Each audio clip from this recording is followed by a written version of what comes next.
Well, Rammer Jammer, watch your grammar. It's clobbering time on the Bammer Slammer.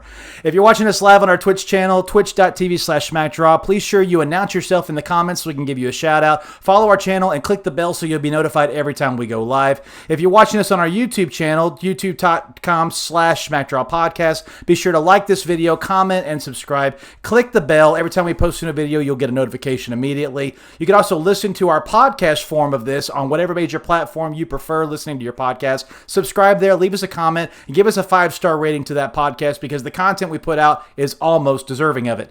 If you'd like to make a donation to help keep us producing great content like this, please visit paypal.me/SmackDrawPod. If you want to support the show even more on a greater level, check out our Patreon at patreon.com/SmackDrawPodcast. Sign up for one of our subscription plans. You'll get all kinds of great stuff like some exclusive items, some sticker packs, and bottles and t-shirts and stuff that's only reserved for our Patreons. You don't want to miss out on any of that. We thank you so much for your support, and we thank you for being a part of the SmackDraw family.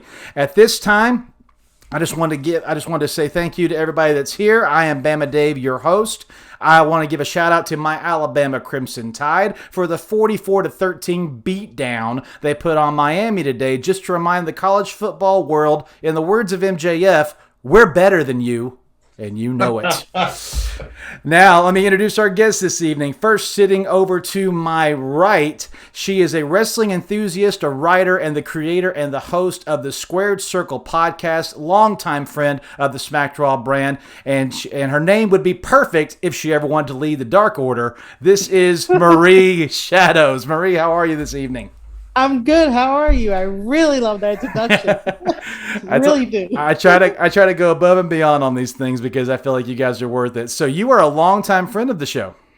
Yeah. I did my first ever unpopular opinion show, and I was a hit on there.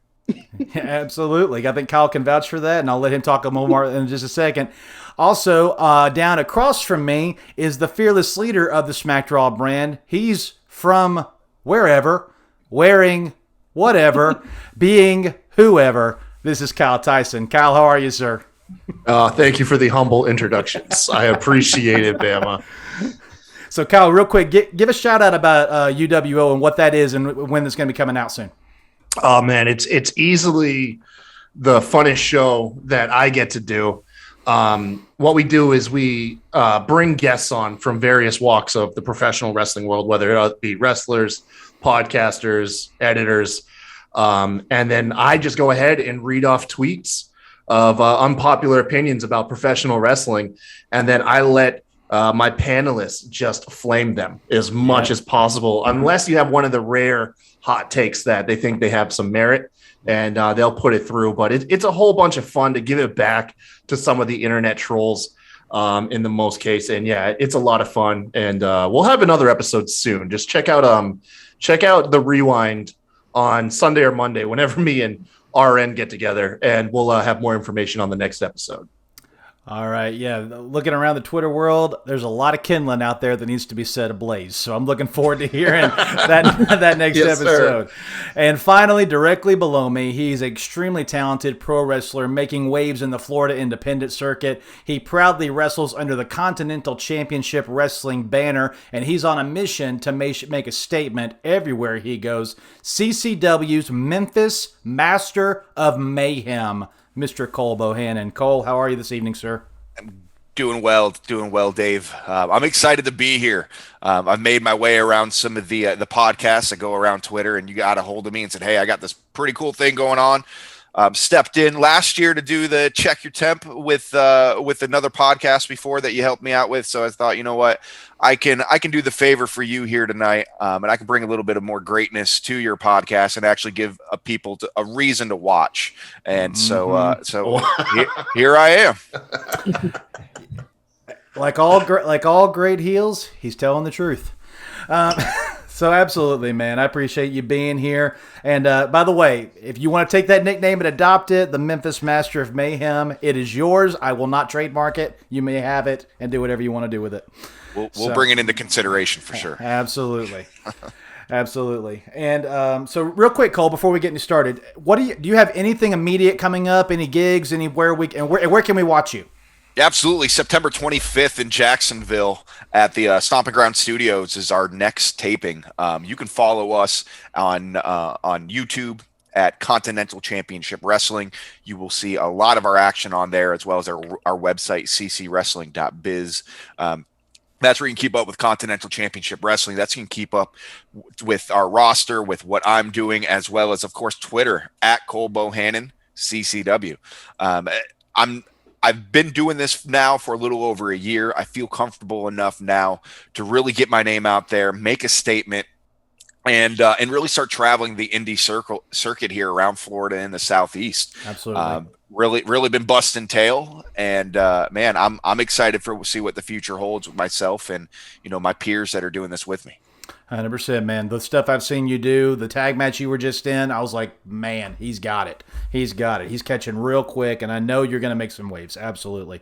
All right, well, guys, real quick before we get started, we're going to just break the ice, and we're going to do something I love to do every single week on this show, which is, first of all, Match of the Week. Could be from any promotion all over the world. Cole, could be your own match.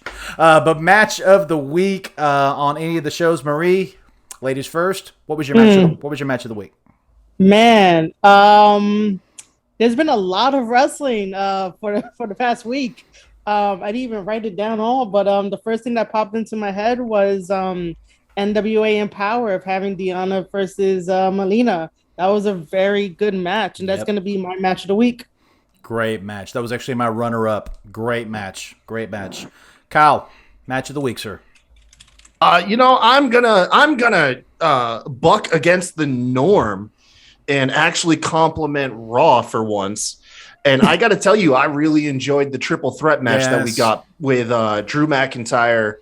Who was it? Was it Sheamus and Damian Priest? And Damian Priest. Yeah, man, that was just a basic, really good Hoss battle between those three guys. I had a lot of fun watching that. Absolutely. And everybody, hey, watching in the chat, what was your match of the week? I'll shout you out as you type it in real quick. Cole, match of the week, sir. By far, NWA, Trevor Murdoch against Aldis. It's really cool having the name Murdoch and NWA already associated with each other. And then just the background, the home of the man that trained Trevor, just the whole scenario that broke down to, I think there was less than 1,000 people in that arena, but they made it sound like there was 20,000 people. And the fact that Nick Aldis dropped the title to Trevor Murdoch, it was unexpected, at least for me. I didn't see that coming, but seeing that true raw emotion from Trevor, that was great. And as well as I have to say this, guys, to start off the show, I should have did this before I wanted to, but just popped in my head as well. All my thoughts and prayers are with the family of Daphne. Yes. Rest in peace, Daphne. Yes. I've been following her daughter now on Twitter, who seems extremely talented as well. I see that torch was passed down. So with all that being said, I got to put that out there. 100%. Thank you so much for doing that. Daphne's family and friends, our thoughts and prayers are with you. Everyone out there, if you're suffering or struggling or have any dark thoughts come into your mind, don't let them simmer. Get help. Get help. Talk to someone, vent to someone, go to a loved one, call someone, call a therapist, call a counselor. Get help. Do not let that stuff take over your mind. Trust me, from experience, it'll take you to a place you don't want to go. So please get help if you're out there. My match of the week, it was a tie, so I'm going to break it right now. It was between Roman Reigns and Finn Balor last night on SmackDown because that match was surprisingly very good. There was a moment I thought Finn was going to win this match. And, man, I was like, well, they title switched hands on a Raw recently. Why not let it switch hands on a SmackDown? That might be interesting. But It wasn't quite good enough to beat my match of the week, which was Santana Ortiz versus FTR. That match reminded me you can still have a tag team match where the rules are followed and everything makes sense. And it was so well done. I'm so thankful for those two tag teams putting on that clinic. And everybody is raving everywhere that I'm still talking to going, what was the best tag team match you saw this week? FTR Santana Ortiz. So that's all I need to know. If they drew you in, they got your emotions going, you had no clue who was going to win till the end. They're 1-1 now. Yes, we need a rubber match, and yes, it needs to be a big deal. So please, let's make that happen. Really quick, I don't mean to interject. Fun fact, Santana Ortiz are now the second team in AEW to pin FTR. Wow. Next to the Young Bucks, man. That shows how great they are. They're phenomenal. Absolutely phenomenal. Over here in the chat, EPW show said Darby Allin versus Daniel Garcia as well. Great match. Great match. Yeah, I enjoyed that. That was better than it should have been, especially going into All Out. That I thought that match would have been a little quicker, but they gave them a lot of time to milk that. That was a great match. All right, and moving now into promo of the week. Who captured your ears? Who left a mark on you? Who stirred up your emotions? Who was the best on the stick this week? Marie, back to you. Promo of the week.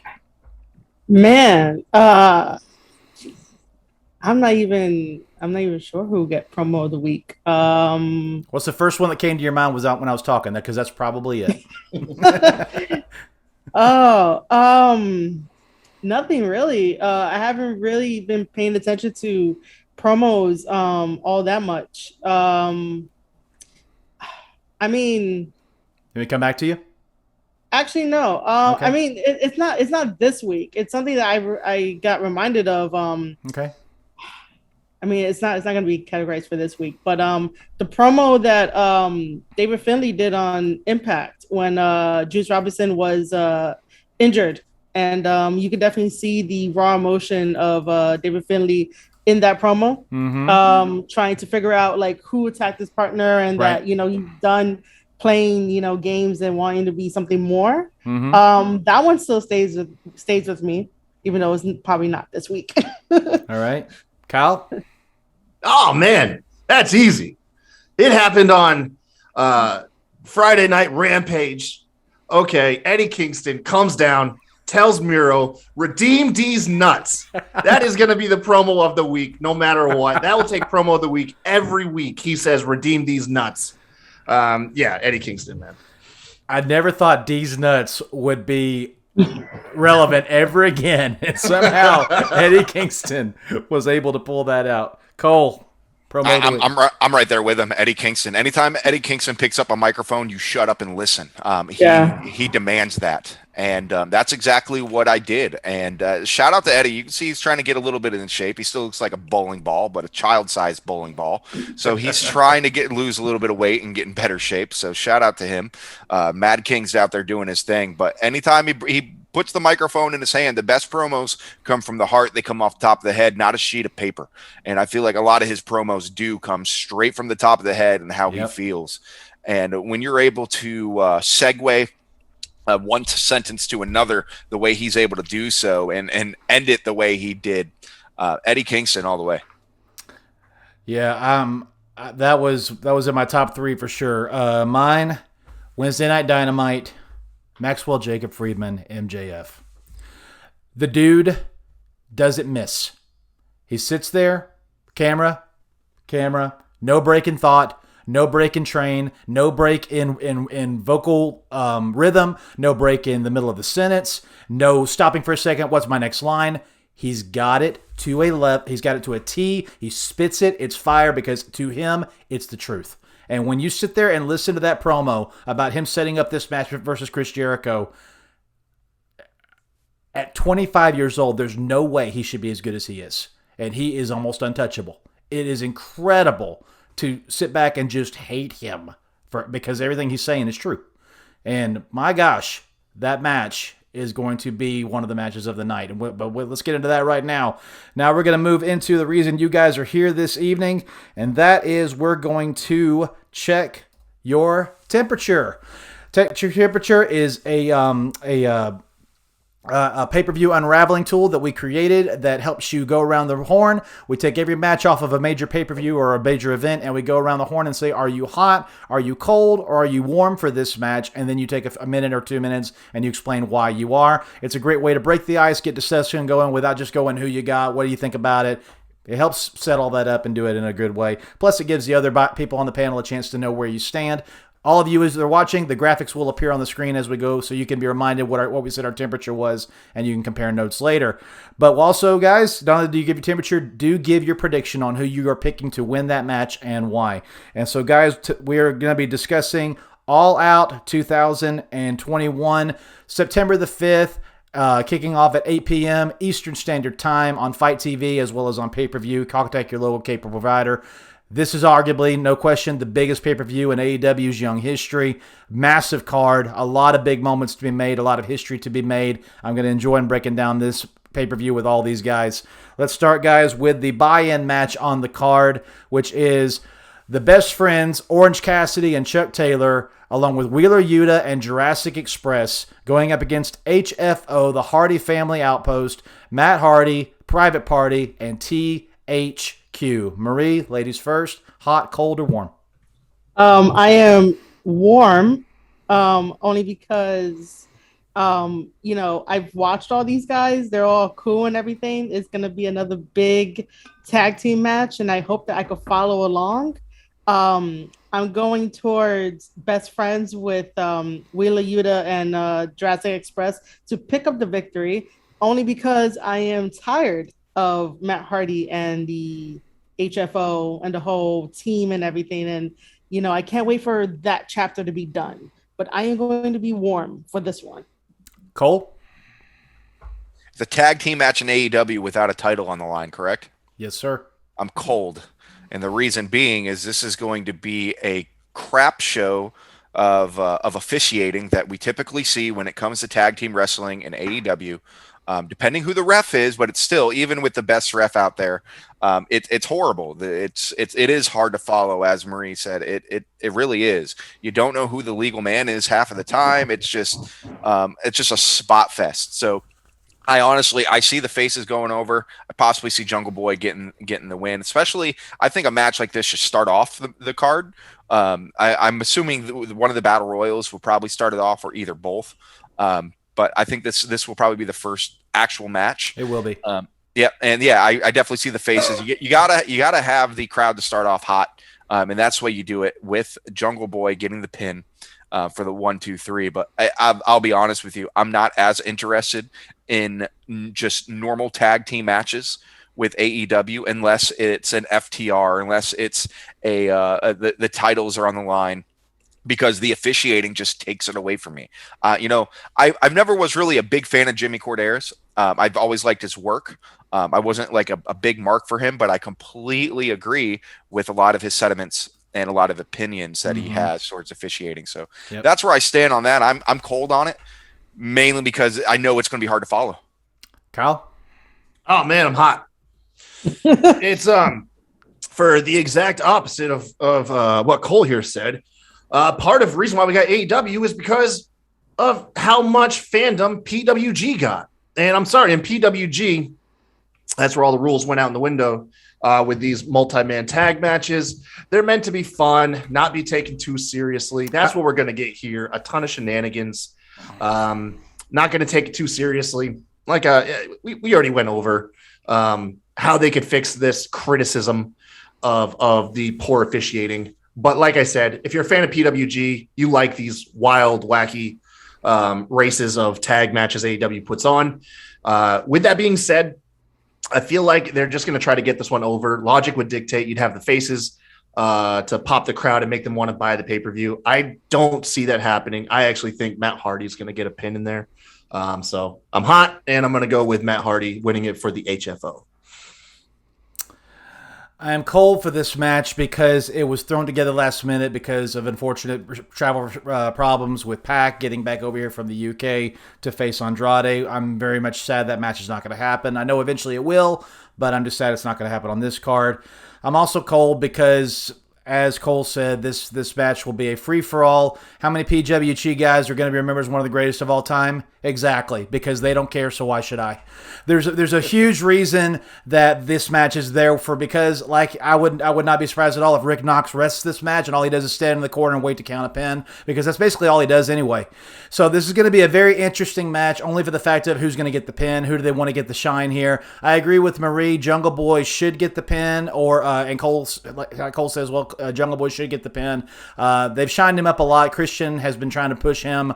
It'd be interesting to see if they want to let him get a chance at a TNT title, or maybe get right back in the main title hunt. But Matt Hardy could also win this and take a shot at Christian for the Impact Championship if they want to go back down that road again. But I don't know who's going to win. Quite frankly, I don't care, so I'm cold for the match. All right, so now let's move on to match number 2. Match that I know Kyle could not care less about, which is QT Marshall versus Paul Wight. So Kyle, go ahead and start it. Hot, cold, or warm? Oh man, so this is complicated because you are assuming we're actually going to get Paul Wight versus QT Marshall. There is a small rumor making circuits around that chair angle might have taken Paul Wight out, and he'll need a replacement, and that replacement may be Adam Scherr, formerly known as Braun Strowman.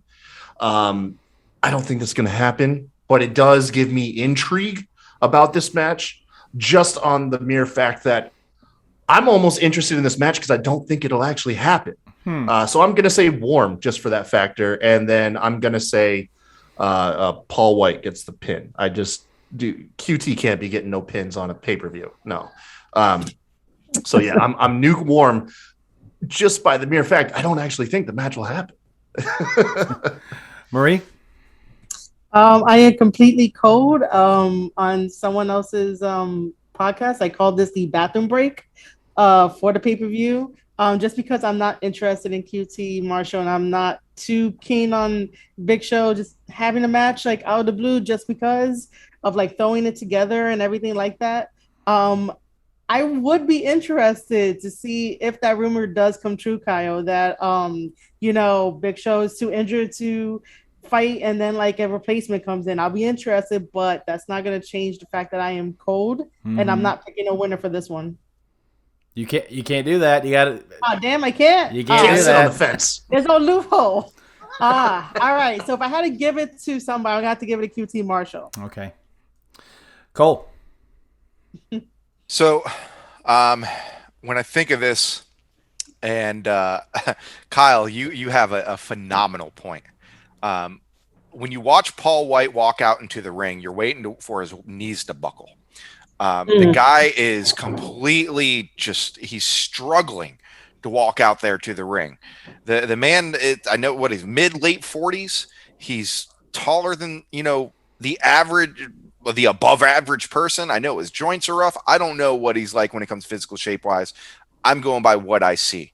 I am frozen cold for that match if that match were to happen, because I could see it being something stupid to the point where it's a one punch 1, 2, 3.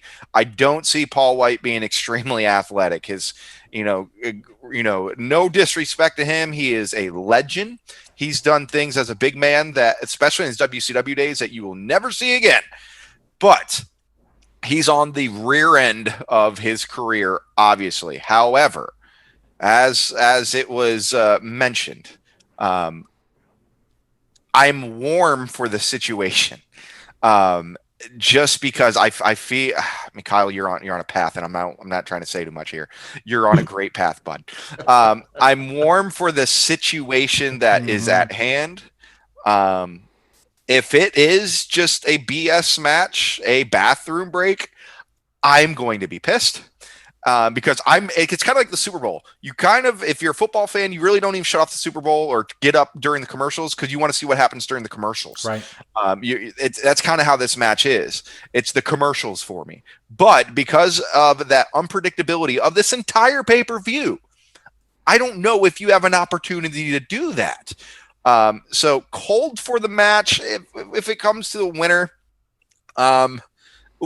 we'll say worst case scenario, Paul Wight is going over with a big punch, 1, 2, 3, and so what and so forth. I just hope it's not just what it's advertised. You don't think Paul Wight's going to be doing any tope suicidas? I don't see him. No, I don't see him leaving his size 30 shoe off the ground, man. Like, no. And I mean, honestly, I feel bad seeing him walk out on Rampage, on Dynamites. He's just not. I'm not being disrespectful, but it just looks like he's struggling. He's hurting. I know it's not there, and it sucks to see that for Paul. But I'm glad he's still here with us. I'm glad he's still on, our televisions. He's a hell of a guy. I'm just not interested in seeing him in a one-on-one match.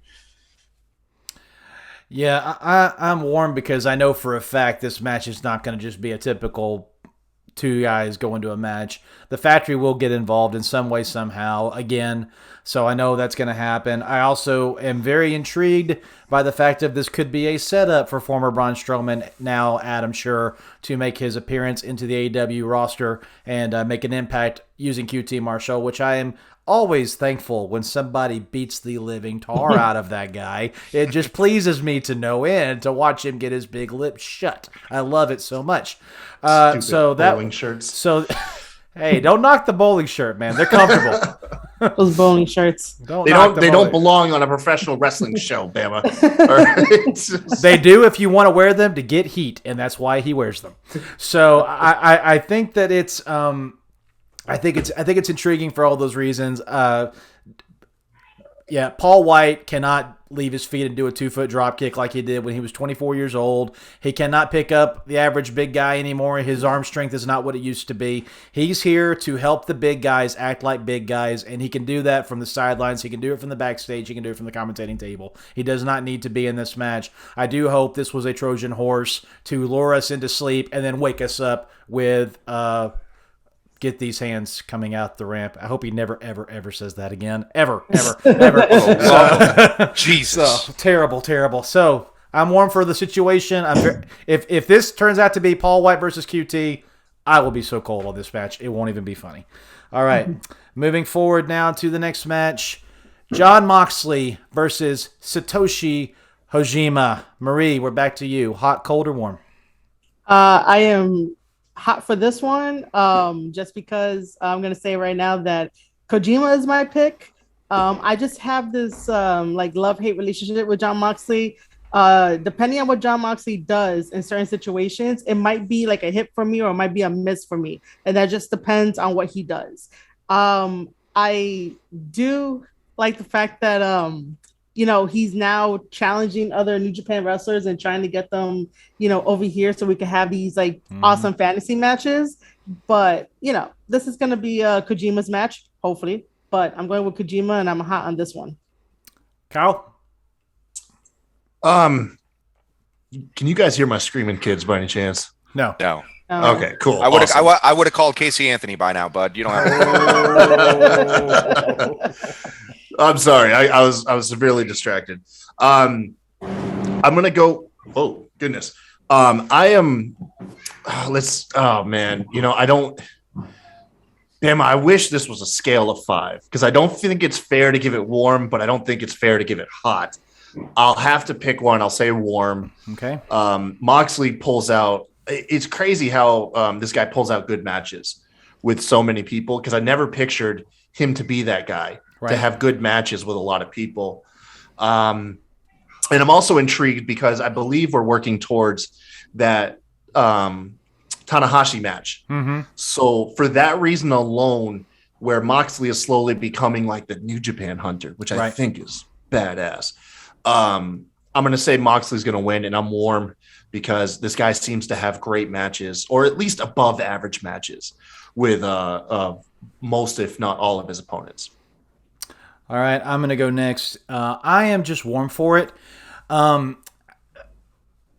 do love Jon Moxley, but I don't like the GCW side of him, and I don't like it when he tries to go strong style. I appreciate that he can do multiple types of matches. I appreciate he can do multiple kinds of wrestling, but I love the brawler. Take no crap from anybody. Just get in there. You're gonna have to kill me to beat me. I prefer that guy who can wrestle on the mat, who can be tough as nails, who can be AEW's version of a Mick Foley mixed with a Stone Cold Steve Austin. I prefer that guy, but I get it. He's trying to get that open door. He's trying to get New Japan more involved. I love that he said, I sent y'all a whole stacks and you're the only guy that signed, so get your butt over here. That was intriguing to listen to. I do think it'll be a good match. I think it'll be a match that they'll probably put right before or right after a match that they, don't see as a main caliber match, because I think this might be a sleeper. This might be one that wakes everybody up and like, oh wow, that was a good match. So,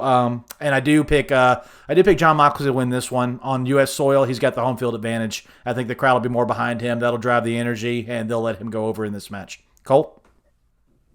I'm with you with that. Especially, I like that you brought up the U.S. soil being a home, because he's not going to get the pop's not going to be there.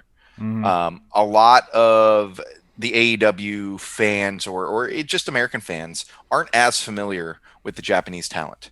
The match itself, John, he puts on some great matches, even with some of the worst opponents.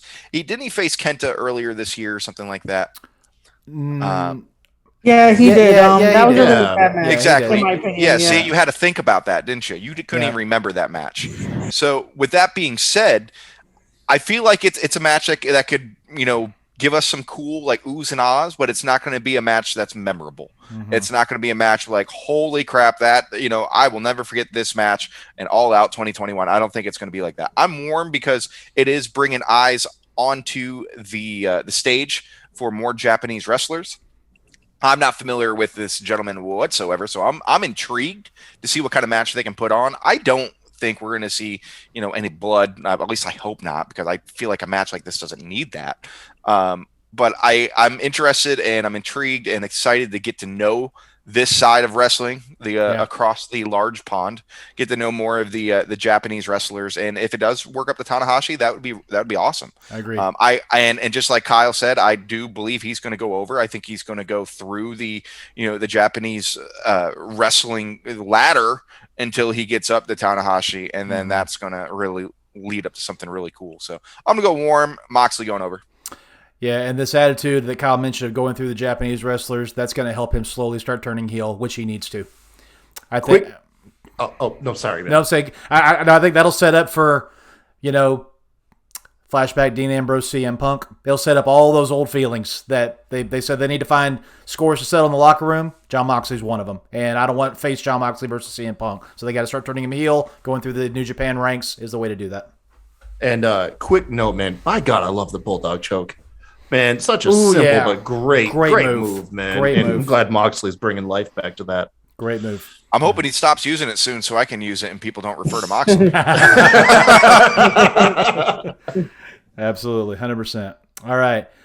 The next match. It says buy in on the graphic, guys. Ignore that. They didn't update the graphic yet. It is the Casino Battle Royal for the 21 women. The winner of this Battle Royal gets a shot at the AEW Women's Championship. I'm not going to list off all the women. If you want to find out that you can go to AEW's website, or you can go to Wikipedia and look up All In 2021 and see all the competitors. You guys had a little bit of homework on this. Who do you want to win this match? Who do you think is going to win this match? And who needs to win this match? And I'm going to start so you guys can follow me. I am, of course, very hot for this match. I love matches like this where there's a little bit of surprise, a little bit of who's going to eliminate who, what's the internal stories going to be, who's going to win it, therefore who's going to get the shot versus Britt Baker or Kris Statlander. We'll get to that match here in a little bit. But I am intrigued with all the participants. There is a to be determined still left out there. I am coming down to one of two people to fill that spot. One, which is the obvious pick, is Ruby Soho. She's been putting out a lot of awesome content on her social media, all of its A+ work, making her way to this event, so it's very likely she may come out. But my dark horse to fill that spot is Miro's wife, Lana. Wow. I think I think that would be. Have you been drinking? Hey, listen, CJ Perry, by the way, CJ Perry. Yeah.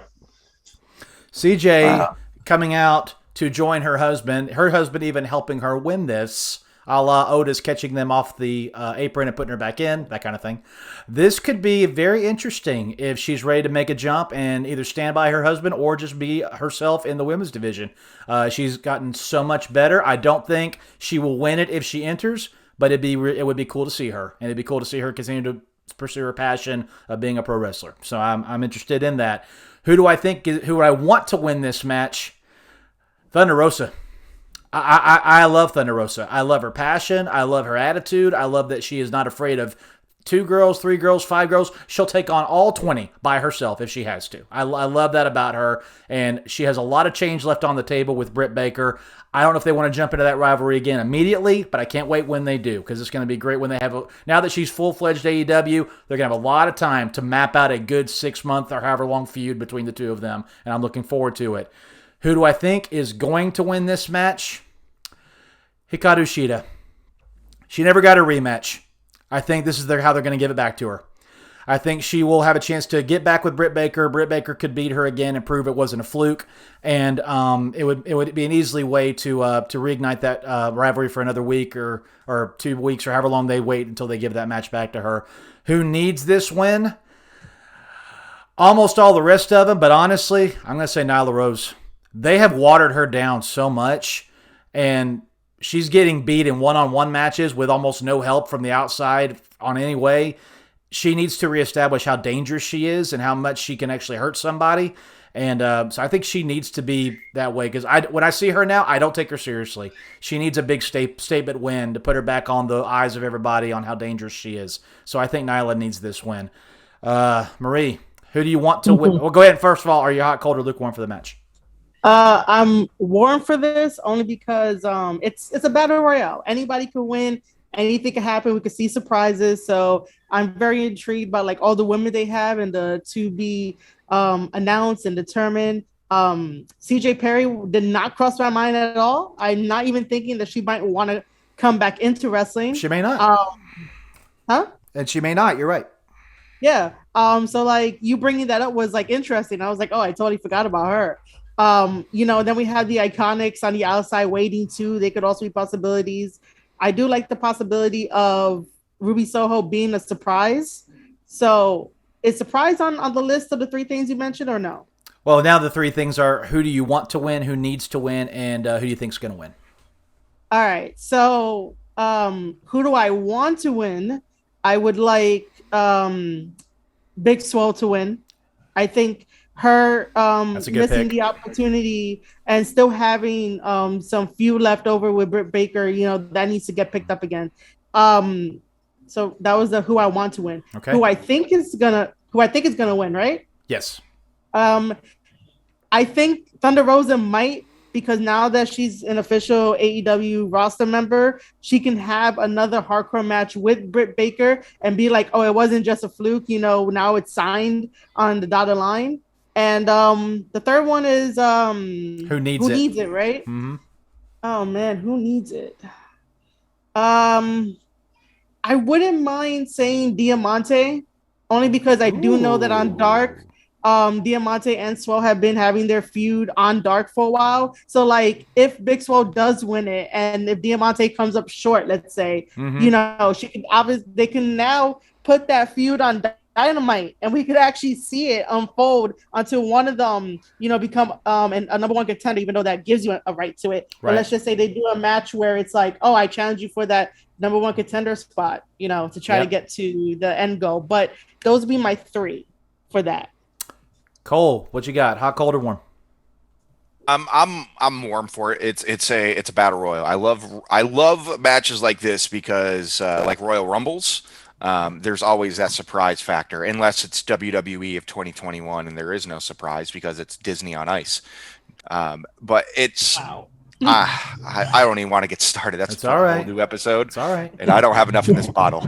I just love it. I just love you said it's Disney on Ice. I like that. So what's the first one? Who do you want to win? Who do I want to win? I would like to see Thunder Rosa go over. I love everything that she does. The woman is phenomenal on the microphone. And here's the thing that I love. She speaks great English, but is it 100%? No. In other places, she may not get that push and that opportunity because it's not perfect English. Her etiquette isn't perfect with it, but she gets her point across in her way. She sounds the way that she wants to, and she's phenomenal in the ring. I would love to see that. So if in that factor, that's really how you get Britt Baker some heat. Right now you still got fans, doing the DMD, and she's supposed to be a heel. And you got fans cheering for her. If she's going to be a true heel, that's what you put a true baby face up against her. And let's face it, if Thunder Rosa wears that gold, David LaGreca will never hear the end of it, and we all want to hear that. Absolutely. Who I think is going to win? I look at it this way. I think if Britt Baker is going over, I think Hayter is going to win. And then Britt is just going to expect Hayter, like, awesome, you're just going to lay down for me, right? I don't think so. Britt doesn't need two women in her corner. That's a good one. She already has Rebel. So if Britt retains, Hayter goes over and wins the Battle Royal, now you're going to see an awesome fight. And I think that's how you get Britt back to face. Because, again, fans won't stop backing her up. They won't stop supporting her. So what do? You give them a reason to support her. Go up against Jamie Hayter. I think she's very easy to hate because she's not as well known. Mm-hmm. So I think that's what happens at that point.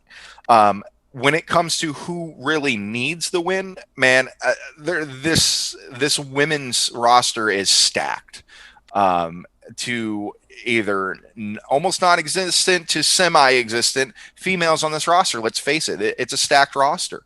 Most of them are on Dark, Elevation, whatever it may be. You don't see as many on Dynamite. I like your point of who the heck did you say? Nyla Rose. Rose. I liked your point of Nyla Rose. Since she lost her title, she's almost been kind of non-existent. You don't really hear much of Nyla Rose anymore. Right. She's great on social media. She's all over social media. She's fun to follow. I think a Nyla Rose needs it. And if we're not going to get Nyla Rose, I think just because of her push in the just the support that she's getting, don't leave out Tay Conti. The girl is just unbelievably beautiful. The way that she works with her size, she's able to work with anybody. You could see her progressing more and more in the ring. Let's face it, 2019, October, we're rolling up on 2 years. The picture on my watch that shows up because it's like random stuff. It is the picture of Gabby today that she posted. Go figure. That's what just showed up on my watch. That's funny. But it's just October 2019, the women needed work. Let's face it. The women's roster was rough, so to say.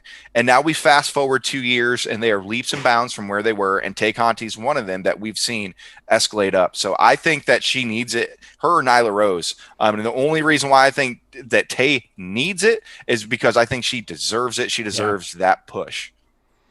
I agree. You guys, you watch her now. She could easily do the same thing that Deonna Purrazzo did. NXT girl, get a good push, get some good trainers with her. She'll turn some heads real quick. Deonna Purrazzo, wow, incredible on what she's doing in Impact. Tay Conti could do that for AEW if they give her good training, good reps, and good opponents. Kyle, hot, cold, or warm, sir? On the unpredictability factor, I'm gonna say hot. Okay. Just because, well, first, actually, let me set the caveat. This battle royal, this isn't are they coming out in groups still, or is everybody getting like individual entrances? I think they're throwing them all in the middle and hitting the bell. Okay, so everybody's coming out at once. Well, no, because they have the Jokers. The Jokers come out. No, that's double or nothing. Are you sure? Because they've never said the format. Here's the thing: how are you going to have any? How are you going to have any surprises? You can't have any surprises in a battle royal. I don't know. See, that's the other thing. Wikipedia has 21 names and still a to be determined. So that'd be 22. So I don't know. Well, Julia Hart got taken out earlier. Oh, she did? Yeah, she got taken out. It's official. Julia Hart is not going to be in the match. Well, then Sky Blue is in there. Yes, they put Sky Blue in the list. Sky Blue was already acknowledged. So to my knowledge, dude, this match is such a clusterfuck. Yeah. To my knowledge, I'm sorry to interrupt you. I listened to Tony Khan's media call. He did not say the format for this match. I still don't know what it's going to be. Yeah, because they don't fucking know. No, there's 3 vacant slots. Okay, and I'm gonna break this down quick. You guys dove into this deep. No one's gonna want to hear a 4th person ramble on, so I'm just gonna say this: 3 vacant slots. The inspiration are coming out tonight or at the Battle Royal. We're gonna see Billy Kay and excuse me. You mean Jessica Kay and Cassie? Thank you so much. And Ruby Soho. Those are going to be the surprises that I'm anticipating. For that reason alone, I'm very excited. I'm going to say hot. Who you want to win? So who do I want to win? Okay, so who I want to win is probably just going to be, honestly, it's got to be someone who needs it. I'm going to say Big Swole. Has anyone here been to an AEW live event? Not yet. Not yet. I got too many. Okay. Thank you. So 2 women that get some of the loudest pops is Big Swole and Thunder Rosa. Man, the crowd loved them. So I want Big Swole because I need her in the main event picture. Who do I think will win? To be honest, it's going to be somebody who we know Britt Baker is going to beat. It's really up in the air between Anna Jay, who just returned, and Ruby Soho, who we think is going to come out. My gut says Ruby. I want it to be Anna, but I really think that Ruby will win it. And who needs the win? Man, no one's really struggling, but for story role take, it's got to be no, because Kris Statlander is already in the match. Right. So it's got to be somebody who needs to be in the picture again. I'll just say Anna Jay for that same logic. So yeah, that's my picks. And I'll be right back. Sorry, I'm so distracted. No, my kids are wilding out next door. I'll be right back. So while he's gone, I kind of have a scenario, I want you guys to hear and tell me what you think. Okay. Okay. Just imagine, they say, there's one more entry, whatever it may be. Everybody's waiting. And then up on the Titantron that works 35% of the time, you have this music playing, you have this theatrical thing, and you just have somebody walking around with a hoodie on, looks like they're getting out of a car, walking through the rain, what Ruby's been doing, checking in, coming up. It shows like a skyline of Chicago, showing where it's at. She's at the door of the venue, gets in. You don't see who she is until she gets to a certain part inside of the venue, looks up, takes that hoodie off, and it's her that hits some music. I love it. I would absolutely pop for that, even if it's expected. You've seen the videos on Twitter. You can already put 2 and 2 together, but she deserves that moment. I hope she deserves that pop. I hope they pre-record something while she's there, and maybe like the last frame could be real time, where she's actually finishing or the video stops and real life begins. I would love for her to have a John Moxley style entrance where she comes in right off the street and, like you said, pulls the hoodie down, and then that Ruby Soho music hits, which I hope they get the rights to that and let that be her theme, because it's perfect, absolutely perfect for her. Another name that a lot of people are speculating, just to give Britt Baker another easy face to beat up on, is Riho. And here's the thing, Dave. If Ruby would show up, she doesn't have to win. She's somebody that doesn't need a win. No, she doesn't. She would get that crowd in a frenzy. Mm-hmm. If Rio would win, though, think about this. If Rio wins, how does the crowd react? Does she still get the same? Right. Does she still get that same support? Granted, we all got behind her because she was the first AEW Women's Champion at all of 89 pounds. And we were all about the underdog, because even though she was a champion, she was always the underdog. Right. But now if she were to win again, does she get that same love with how big and how talented that roster is now? Yeah. So, no, I 100%. And Tony Khan needs to make up his mind. Is Britt Baker a face or a heel? Make up your mind. Yeah.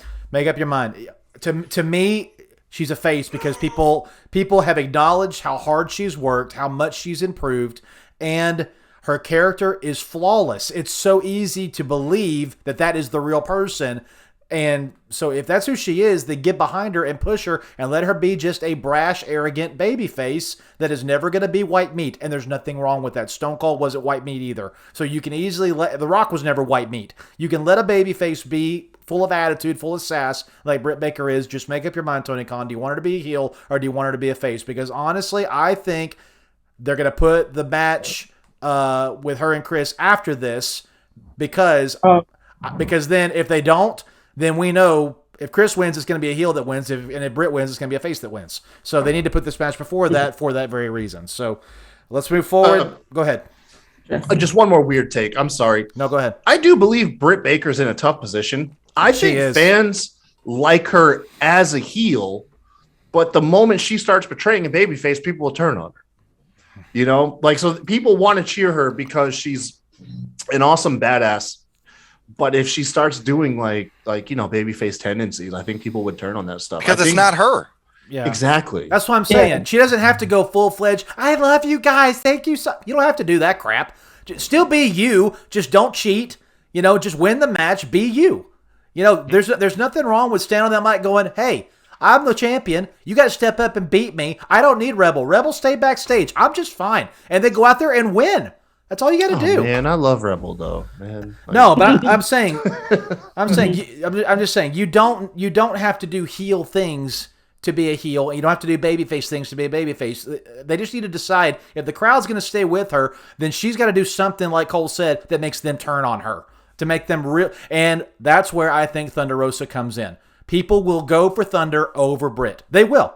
I think they will. I believe so too. I completely agree with you. Yeah, they get, and especially if they. Oh gosh, if they go after her face and go after her heritage, it's over.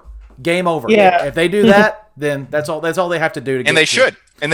Like I've got to get heat on her at that point. Like I've said forever, you want to get heat on whoever goes up against Bianca Belair. Take out a knife and cut that braid, and you got it. You got it. You cut that braid, you're the most hated woman in the whole company. I got so nervous when I heard you say take out a knife. And like New Jack flashbacks. Yeah. Like, oh shit. Bama just went hardcore, son. Like, Yeah. I'll have to tell you guys sometime about the time I did a meet and greet with New Jack. That's a long story. That's a fun one. I'll have you on, Cole, for that one. Yeah. Oh man, I'll bring you on for that one. I would love to hear Cole on a UWO. I'm going to bring Cole on for a one-on-one interview here in the near future. Yes. Maybe that story will come out here in the near future. All right. Next match for the TNT Championship. Miro defends it against one of the best on the stick walking the planet today, Mr. Eddie Kingston, New York's own, versus God's favorite champion. No, he's not. Anyway, I'm going to start this one, and holy crap, I'm hot for this match. This is going to be so much fun.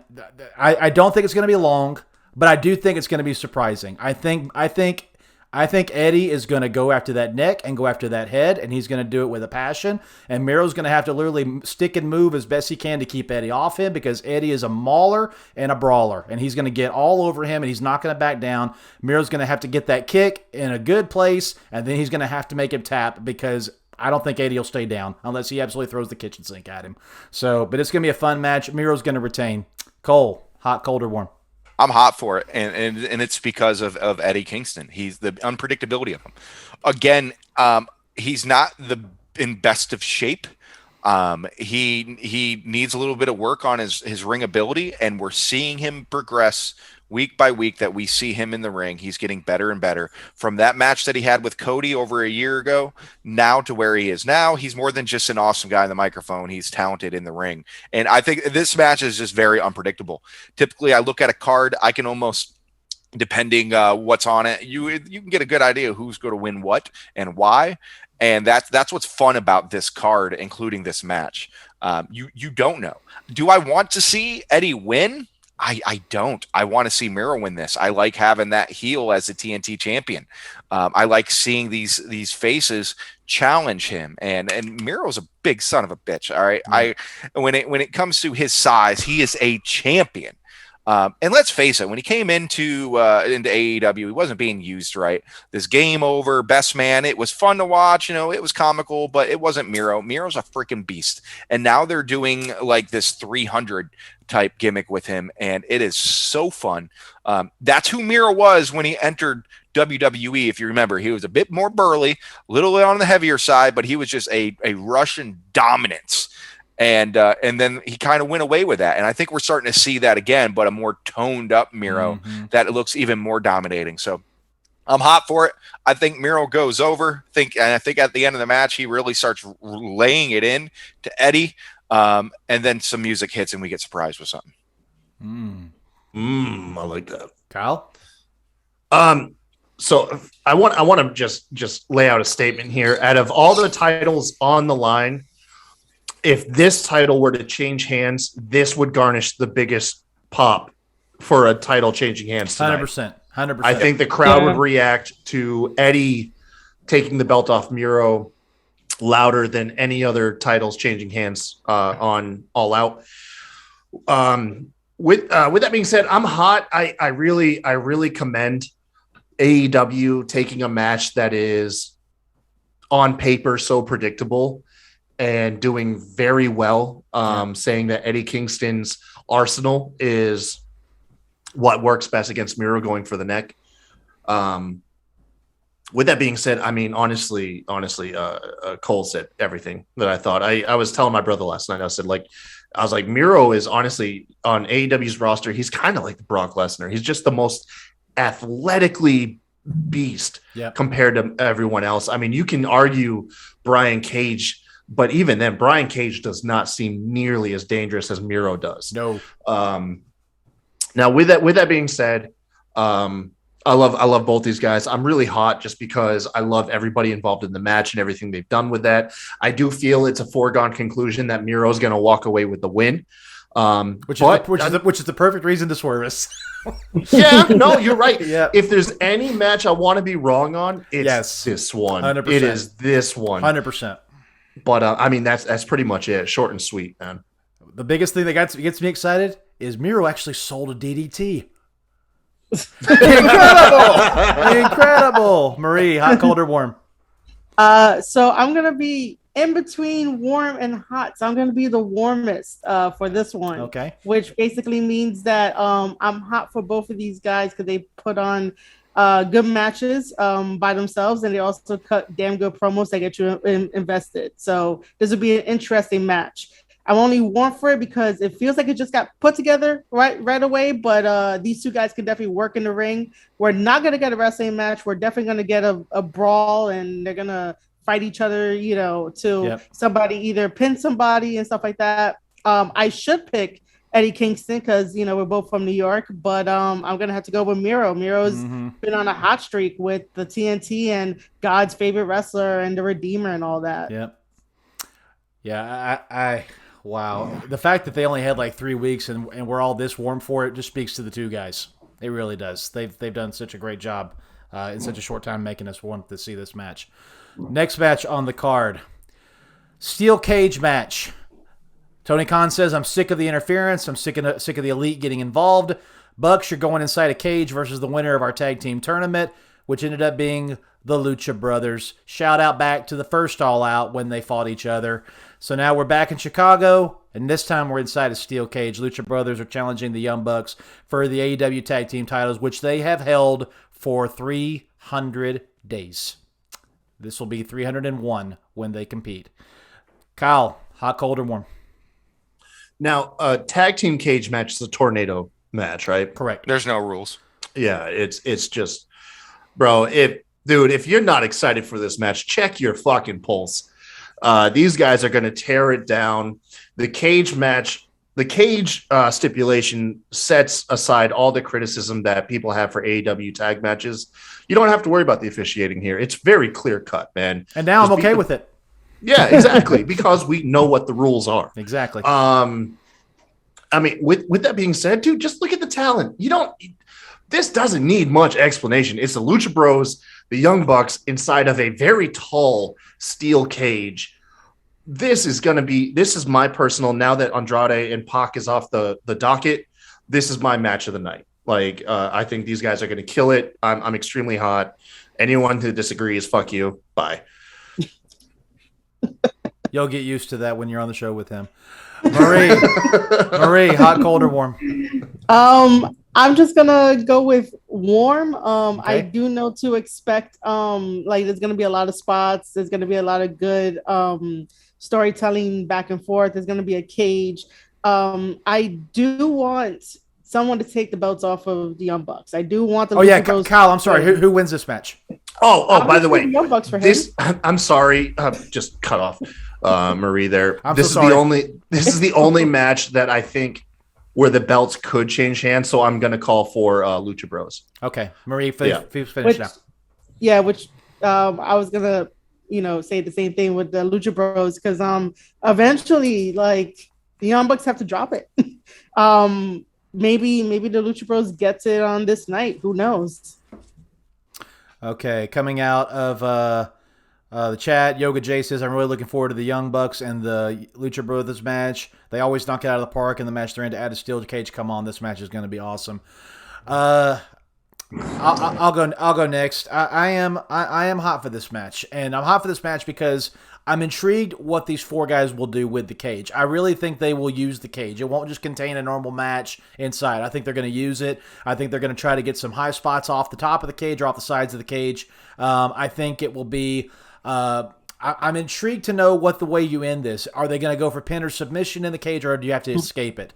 I don't think they announced that. The height of it makes me think that it's going to be determined inside, which if that's the case, then that means these two guys are going to have to completely incapacitate the other tag team to get a win. And that's going to be intriguing to watch.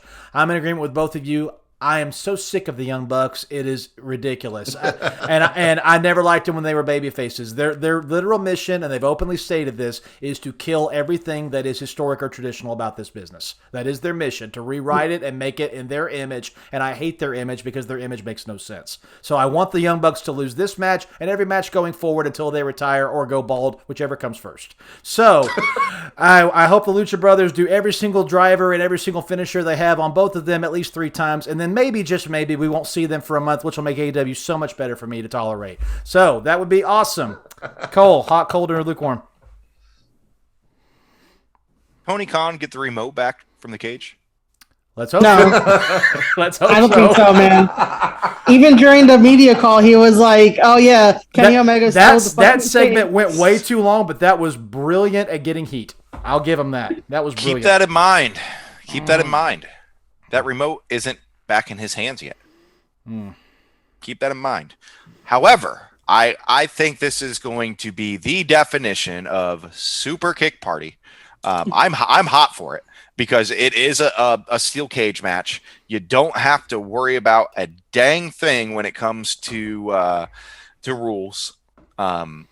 I would be highly surprised if we don't see someone getting super kicked off the top of the cage or something crazy. Man. And they'll still kick out at 1. Yeah, man. And this cage, I don't know what it is about AEW's cage, but it looks a little bit more, I guess, intimidating. It's wider and bigger. It's super completely tall. Yeah. It reminds me of the Hell in a Cell. It like does. The OG Hell in a Cell. Without a top, man. Yes, it's that high. So Quick question. Have we had another cage match outside of Cody and Wardlow? We have not. No. I think this is literally the second cage match in AEW history. I'm glad they hold off and use it only when they have to. I really am. Yep. Yeah. Go ahead. Cole. But I this cage is going to get utilized. I want to see some fucking blood. I want to see Matt. Yes, I want to see Matt or Nick You Jackson just get busted the hell open. They both will. I'm really hoping to see that, and I hope one of them is a shoot. I hope it's something where one of them just their head gets scratched across the the mesh, and you have nothing you could do. You just start leaking, and that's what I'm hoping to see. And I have a feeling you're going to see some possibly outside interference. You might see Kenny Omega or Don Callis come out with that remote because, again, there's been no evidence of the remote has been returned. You might see that cage coming back up. You might see a little bit of interference, but somehow, some way, either if it's the Jurassic Express coming out to help save the day, whatever it might be, I think the Lucha Bros go over on this. Mm-hmm. I hope so, because the pop that they would get would be just amazing there in Chicago, and they deserve it. And honestly, I don't know if anybody is really expecting the Lucha Bros to win, because let's face it, the Bucks are doing their job to make you hate them.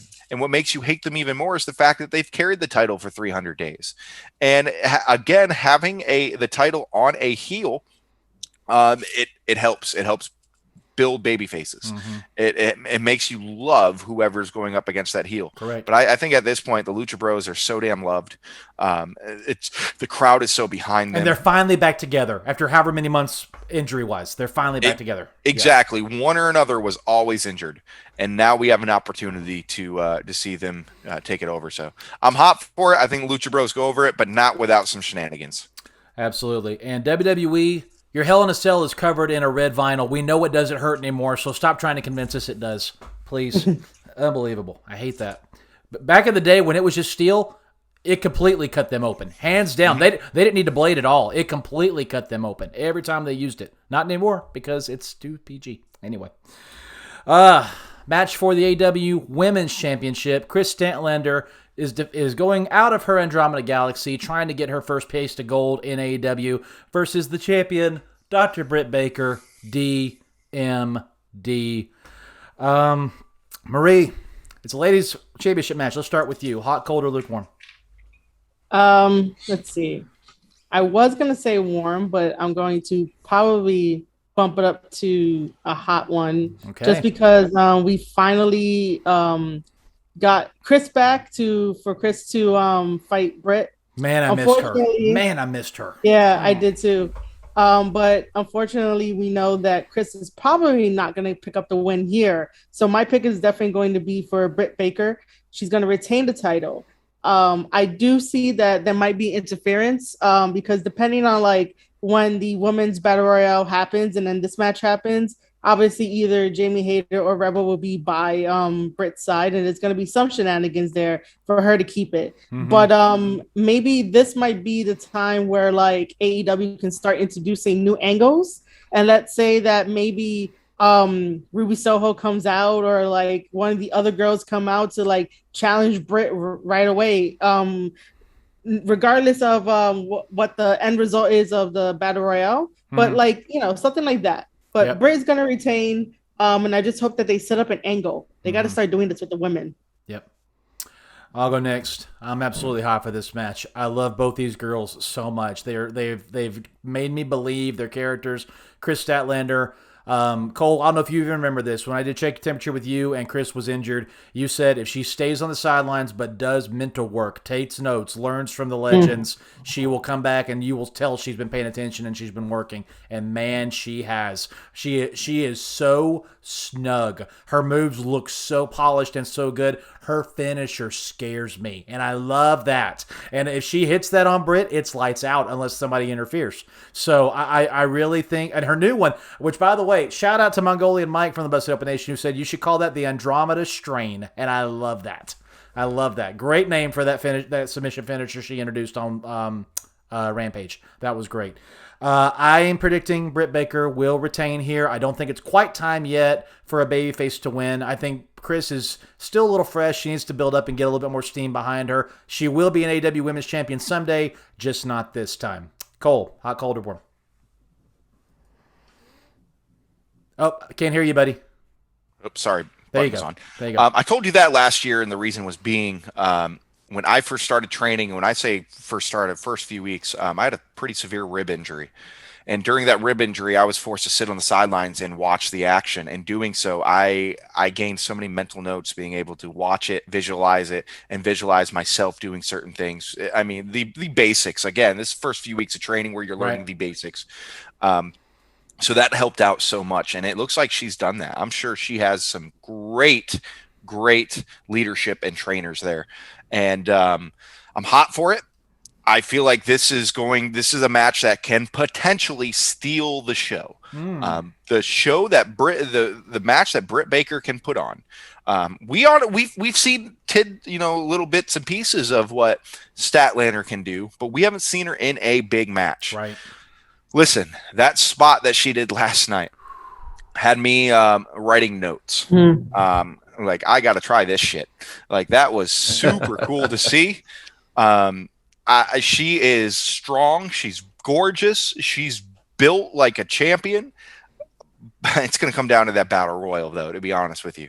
And that's what really sucks. I really do hope. Well, it's bad because it's catch-22. If the battle royal is first, you kind of get an idea who's going over and vice versa. But I think Britt will retain. I think it's going to be one badass match. I see Rebel interfering. I see her somehow sticking her nose into it. And helping that, because I can't see Britt going over clean if they're going to keep her a heel. You can't, especially how loved Kris Statlander is now. You can't do that. Right. So I think Britt's going to go over, but man, that has all the opportunity to steal the show of the night off of pure athleticism. Kyle, go ahead. Oh, it sounded like you were going to interject. I'm not going to lie. I'm actually pretty cold for this. Jesus Christ. And I'll explain why, man. So as somebody that you guys claim is a shill for AEW, this is actually where my cynical side comes out. And I believe AEW is not willing to invest too much into two women's matches on the same night. And I bet they're going to put more into that battle royal as far as the surprise entrances than giving these two women the time they deserve in the ring. And that's kind of why I'm cold.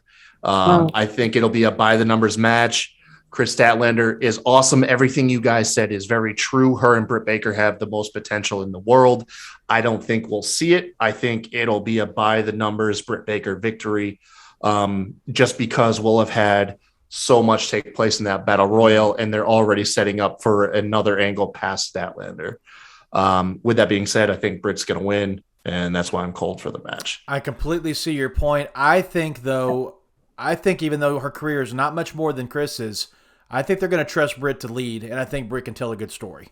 So I think it won't be. I don't think it'll be a match of the night, but I think it's going to be surprisingly better than a lot of people think it is, because I think Britt and Kris will know how to do it. See, I disagree, man. It's all out. They're going to have so many moments and things that they have planned. I really feel like this is on a low priority for them. And I've got nothing. I don't mean them. I'm saying if they just say, Kris, Britt, y'all go out there and do what you want, I think they'll be fine. I think the two of them. But I bet they're telling them, like, hey, look, you got 10 minutes. That's my suspect thing. Is they're going to tell them, like, look, you got 10 minutes. Sorry. You know, and if you ever want to hear me criticize AEW, that's it right there. Well, if I can interject, I mean, 10 minutes is better. 10 minutes is better than 2 minutes, man. To get to the women, so you know that's more than helpful. They could always get all their moves in, get the story in. If they need to do a DQ finish, which is okay, AEW, you guys can use DQ finishes to prolong the story, because you know it'll be kind of. It'll kind of end on a cold note if Kris Statlander does end up losing, because then you have to ask the question, well, what's next? Right. You know, does Kris go again for a rematch? That's a good call. That's a good call. Yeah. So, it needs to end in a weird way where everybody's like, oh, there's going to be another part to this. Absolutely. Yeah. So like giving them 10 minutes is like very generous. Like I wouldn't be upset with that. As long as I could get, as long as I can understand the story that they want to put out, 10 minutes is fine. Right. Don't tell me that they're going to get 2 minutes. Yeah. I agree. That's true. That's good. All right. Next match. The match that I am the hottest for, and that's why we're going to go first. MJF versus Chris Jericho, the final fight. If Chris Jericho loses this match, he will never wrestle in AEW ever again. Therefore, I'm extremely hot for this match. This story has been going over a year, and I'm not tired of it because they know how to tell a story. I'm so well received of this. I love it. I love the characters. I love the humor. I love the back and forth. I love that MJF idolizes this guy, and therefore, just like a Sith apprentice, the best way to idolize your Sith Lord is to kill him and take his place. And man, I love that. I think that's exactly what this is. I think MJF has the utmost respect for Kris, to the point he wants him out and he wants to be the Chris Jericho of our generation, or the new generation. This is the hardest one for me to pick. And actually up until this moment right now, I've been split 50-50 on who's going to win this match, which even speaks more to how great they've told this story. But if I had my way, MJF wins this match. I think MJF needs to add a new moniker to his name, the Career Ender. I think MJF can get the next level of heat by putting an end to what many considered the greatest of all time, Chris Jericho. Chris Jericho will be just fine on commentary. He'll be just fine in Sammy Guevara's corner. Sammy Guevara could rise up and avenge his mentor's loss and be a mortal enemy blood feud between him and MJF from here on out. I also think Chris Jericho is smart enough to look around the AEW locker room and go, Jungle Boy, MJF, Sammy Guevara, Darby Allin, CM Punk, possibly Bryan Danielson, possibly Adam Cole. I can't take these guys' spotlight. I've done my time. I've had my time in the sun. I've held every title under the sun. I've had my run. I've told all the stories I want to tell. It's time. Shawn Michaels retired at 41. Chris Jericho's 51. There's nothing wrong with saying this is it and moving on to other things. Take your place in the WWE Hall of Fame. Everything that he has left to do, he doesn't need to be in the ring to do it. And career ender, little spoiler alert, Wes knows where I'm probably going with this. The next person MJF needs to target and end career, Sting. You go up against the most loved legend on that roster and you end his career, no problem having heat the rest of your life. Man, I felt that. You're gonna create their own legend killer, huh? No, not the legend killer, the career ender. Literally, he ends careers. He makes it where they can never wrestle again. That is the utmost heat, and he can do that. Evil son of a bitch, Bama. Yeah. No, MJF is. MJF has the chance to be this generation's Roddy Piper, this generation's Triple H, this generation's Hollywood Hulk Hogan. He can be the most hated person to ever step through those ropes. And Tony Khan has this right in his hands, and he can do this with MJF and turn him into a literal nuclear missile that nobody will ever cheer. Ever. And no matter who you put against him gets cheered. You don't have that in any other promotion, in any other business, and we have not had that in 20 years.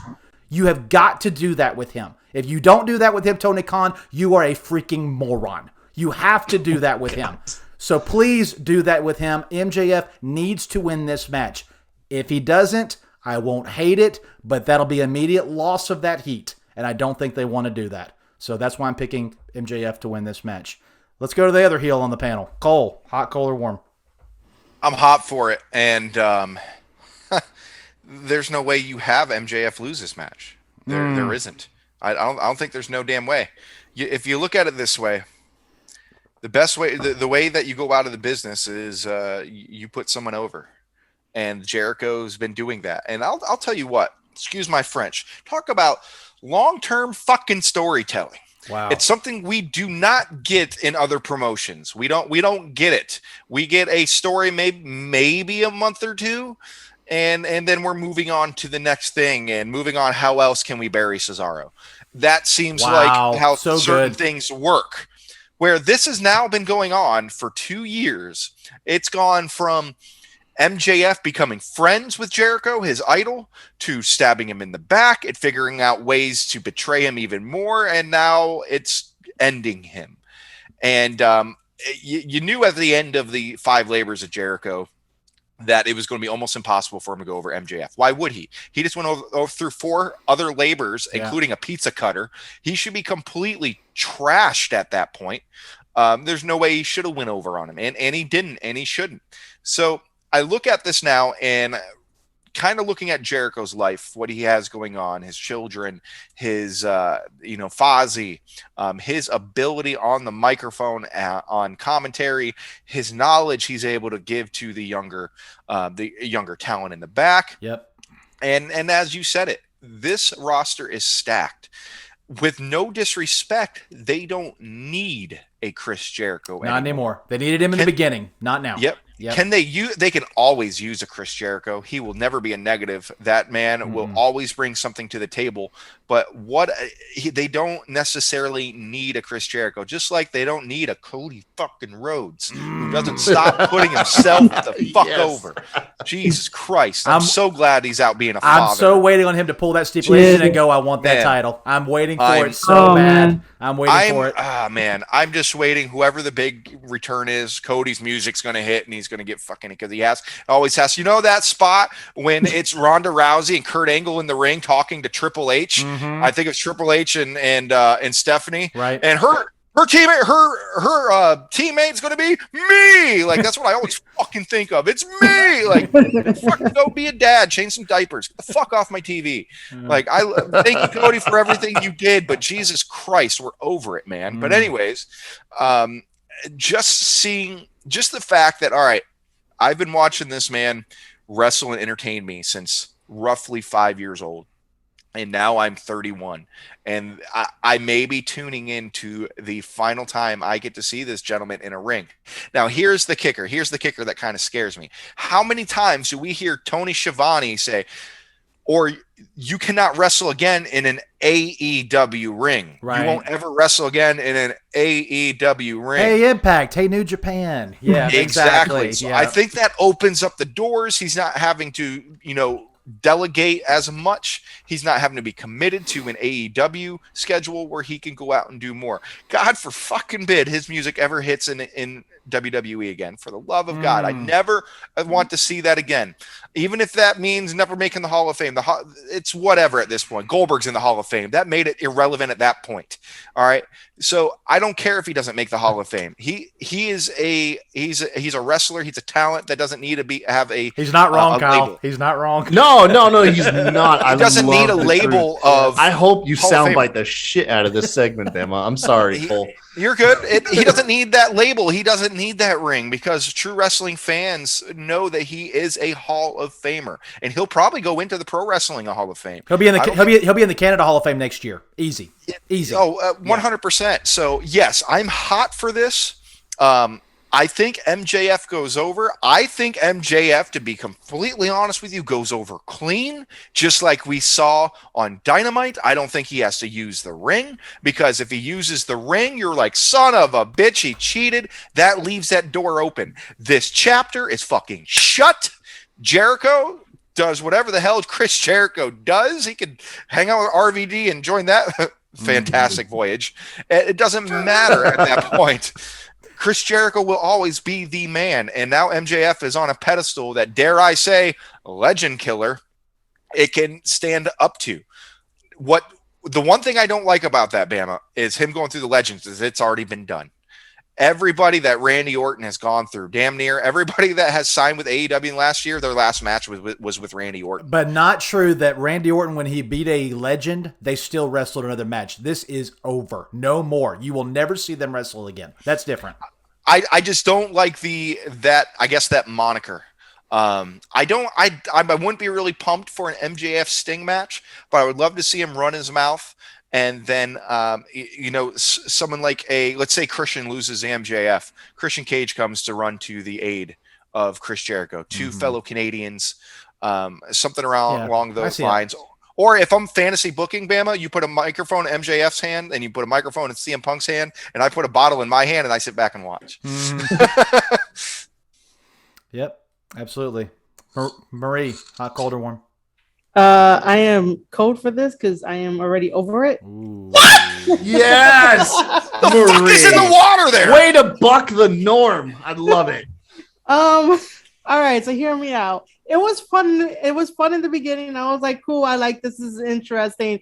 And then we get to, the labors of Jericho. And what I would have liked if match 5 was on All Out, to make it the final chapter of like, this is it, Jericho. This is the last labor. You get to rest a little bit, but you have MJF. And as much as I would still want to see Jericho wrestle in the AEW ring. He really doesn't need it. So MJF will be my pick to go over, and I would like to see him go over clean. Yep. And then I'm just gonna throw this crazy chaos theory out there because it's not really a theory or whatever, but because Jericho can't wrestle in the AEW ring, and we brought up New Japan, we brought up Impact. I'm going to say that Jericho has enough time after All Out to fly over to Japan, do the 2-week quarantine, and enter the G1. And don't win the G1, but enter the G1 as Painmaker. Yep. Wrestle Kingdom's up here coming soon, too. So 3 nights. 3 nights. 3 nights. It's 3 nights now, yeah. Painmaker can definitely reign event one of them. Kyle, hot, cold, or warm? All right, so I'm hot. Because on paper, this seems like, I guess who you ask really, it seems obvious or unpredictable. But I honestly, you guys, Jericho's winning this. Like, you guys painted the perfect story to why he shouldn't. But look, man, how long have we watched professional wrestling? Retirement is never final. That's and true. Jericho's not going to put himself in that position. There's too many damn dream matches that man can have right now, and he's not going to retire. He's also not going to lay down 4 times back to back. He should have lost the final match in this feud, but he's going to win it. I'm sorry to tell you. And like I said, I'm not disagreeing with why you guys, like, your point of view. The reason, like, why you laid this all out is perfect. Just like why Ric Flair should have lost, at WrestleMania to Shawn Michaels and never wrestled again. Yep. But that's not what happens in professional wrestling. I'm sorry, man. Jericho's got way too many opportunities now that he's away from WWE. Yeah, man, I totally see him winning this match. I'm still hot for it. I'm still absolutely hot for it. He needs one win out of this whole series. It should have happened earlier. MJF should have got the final win. It's not going to happen here. I hate to say it. Yeah, I hate to stamp on those dreams, but Chris Jericho's definitely winning this match. Ric Flair went on to say he wished he had retired that night. Yeah, and who knows? Chris Jericho might too, but if there's anything that we've learned about professional wrestling is it is a drug, and it is a hard drug to kick. Okay. Yeah. And like I said, you've played out the perfect scenario why he could kick it right now. Man, that's just not what we're going to be dealt. That's all. He'll probably win and then go off and do Fozzy, go off, do the G1. But he's not going to lose. He needs to have an open door to keep wrestling in AEW for a while. And yeah, I think Chris Jericho is going to win. I'm sorry for raining on your parade. I do apologize. But yeah, that's my take. I mean, it's all cool. I want Jericho to win too, but in the story-wise, that's why I only pick MJF. That's all right. I only picked it because of story. That's why Kyle's the heel. Next match. All right. This is the other match that I'm really having a hard time picking. So I'm glad I'm not going first this time. But Chicago's own, the return after the 7-year hiatus, CM Punk versus the enigma of AEW and one of the fastest rising stars in AEW, Mr. Darby Allin. And Sting said on Wednesday, I will not be in this match. You two will be there by yourselves, and I will be watching from the back, and I will not interfere. Cole, we're going to start with you this time. Hot, cold, or warm?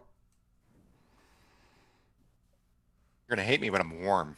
Okay. Not hot. And the reason being, this bullshit with 2.0 makes me feel like this match is going to end up as a DQ or no contest because these 2.0 jagoffs are going to get in the middle of this, and there's going to be some kind of DQ, and we're not going to see a finish. I kind of get that vibe about this. Something quirky is going to happen. I wanted to see Punk in the ring for the first time, have a great wrestling match, but not against another face. Thank you. I understand, trying to get more, I guess just more eyes and more attention on Darby Allin, but the guy already has Sting. Like, why he doesn't need CM Punk. He's been doing wonderful things. Hell, wasn't he the TNT champion? Yes, he was. So why are we putting Punk up against him for the first time? You can put Punk against one of these cats that you're seeing on Dark more often. You can put Punk against anybody, but you put him against arguably one of the hottest faces on the roster. So with that being said, I can't see a clean finish. I see something quirky happening. I'm excited but kind of scared to see Punk wrestle, so to say. Just because I think it was Dave or it was Mark or Bully made the point that he mentioned he was nervous and he was kind of scared, and that kind of covers up if he screws up. I don't want to see CM Punk rusty. I don't want to see it as a CM Punk fan. You don't want to see that. That's kind of like myself. To throw it to NASCAR terms, if I were to see my favorite NASCAR driver come out of retirement and do a one-off, I don't want to see them run around 25th. You want to see them come back and compete for wins. Yeah. And that's the way I look at here. I hope there's no crazy ring rust. I'm sure he has availability to a ring and he's busting his ass each and every day to lead up to this. I'm sure he's doing whatever it takes for his cardio to make sure he doesn't get blown up. He looked great with the couple interactions that he's had so far. Yeah. But I see this going as either a DQ, no contest bullshit. It's hard to say who would go over at that point. I see 2.0 somehow getting involved with that little carny that they have running around with them. Let me put this out. I fucking hate that group. And it's not even on the side of just because good, you're supposed to. For one, I don't even know their name. The main cat that looks like Daniel Garcia. I don't know. The one that looks like a great value young buck. Whatever motherfucker that is. When he gets on the microphone, ain't nothing great about him, dude. I mean, he is so over exaggerated. It's like, bro, calm down. Yeah. By the way, fellow Smacked Raw host RN always refers to 2.0 as fat bucks. So you're right on the nose. It's horrible. His little sidekick doesn't say a damn thing.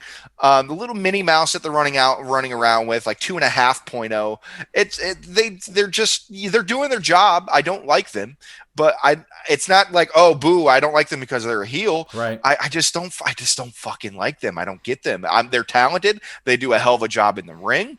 I just don't like. They're there to get booed so faces can get cheered. Yeah, that's what they're there for. Yeah, I just don't like it. What were they Everized or something like that? Yeah. In the WWE. See, I didn't follow them then. I promise you, if they were to get released tomorrow night, I would not give a shit because I just don't care about this tag team. I don't, and I feel like they're gonna have something to do with this. But I am absolutely pumped for that moment when the music stops and you have Punk and Darby in the ring and just listen to the crowd. If we hear that bell ring, man. It's real. It's actually happening. Yeah. If we rewind to Hogan and Rock at WrestleMania, where it took them 5 minutes to touch because the crowd was just ecstatic and there was no consistency in the crowd. Yep. I feel like it's going to be, of course, a heavy CM Punk crowd, of course, but you're going to have your Darby Allin fans out there. He's a big time face. No, I've never thought of it. No, wait, you just hit the nail on the head.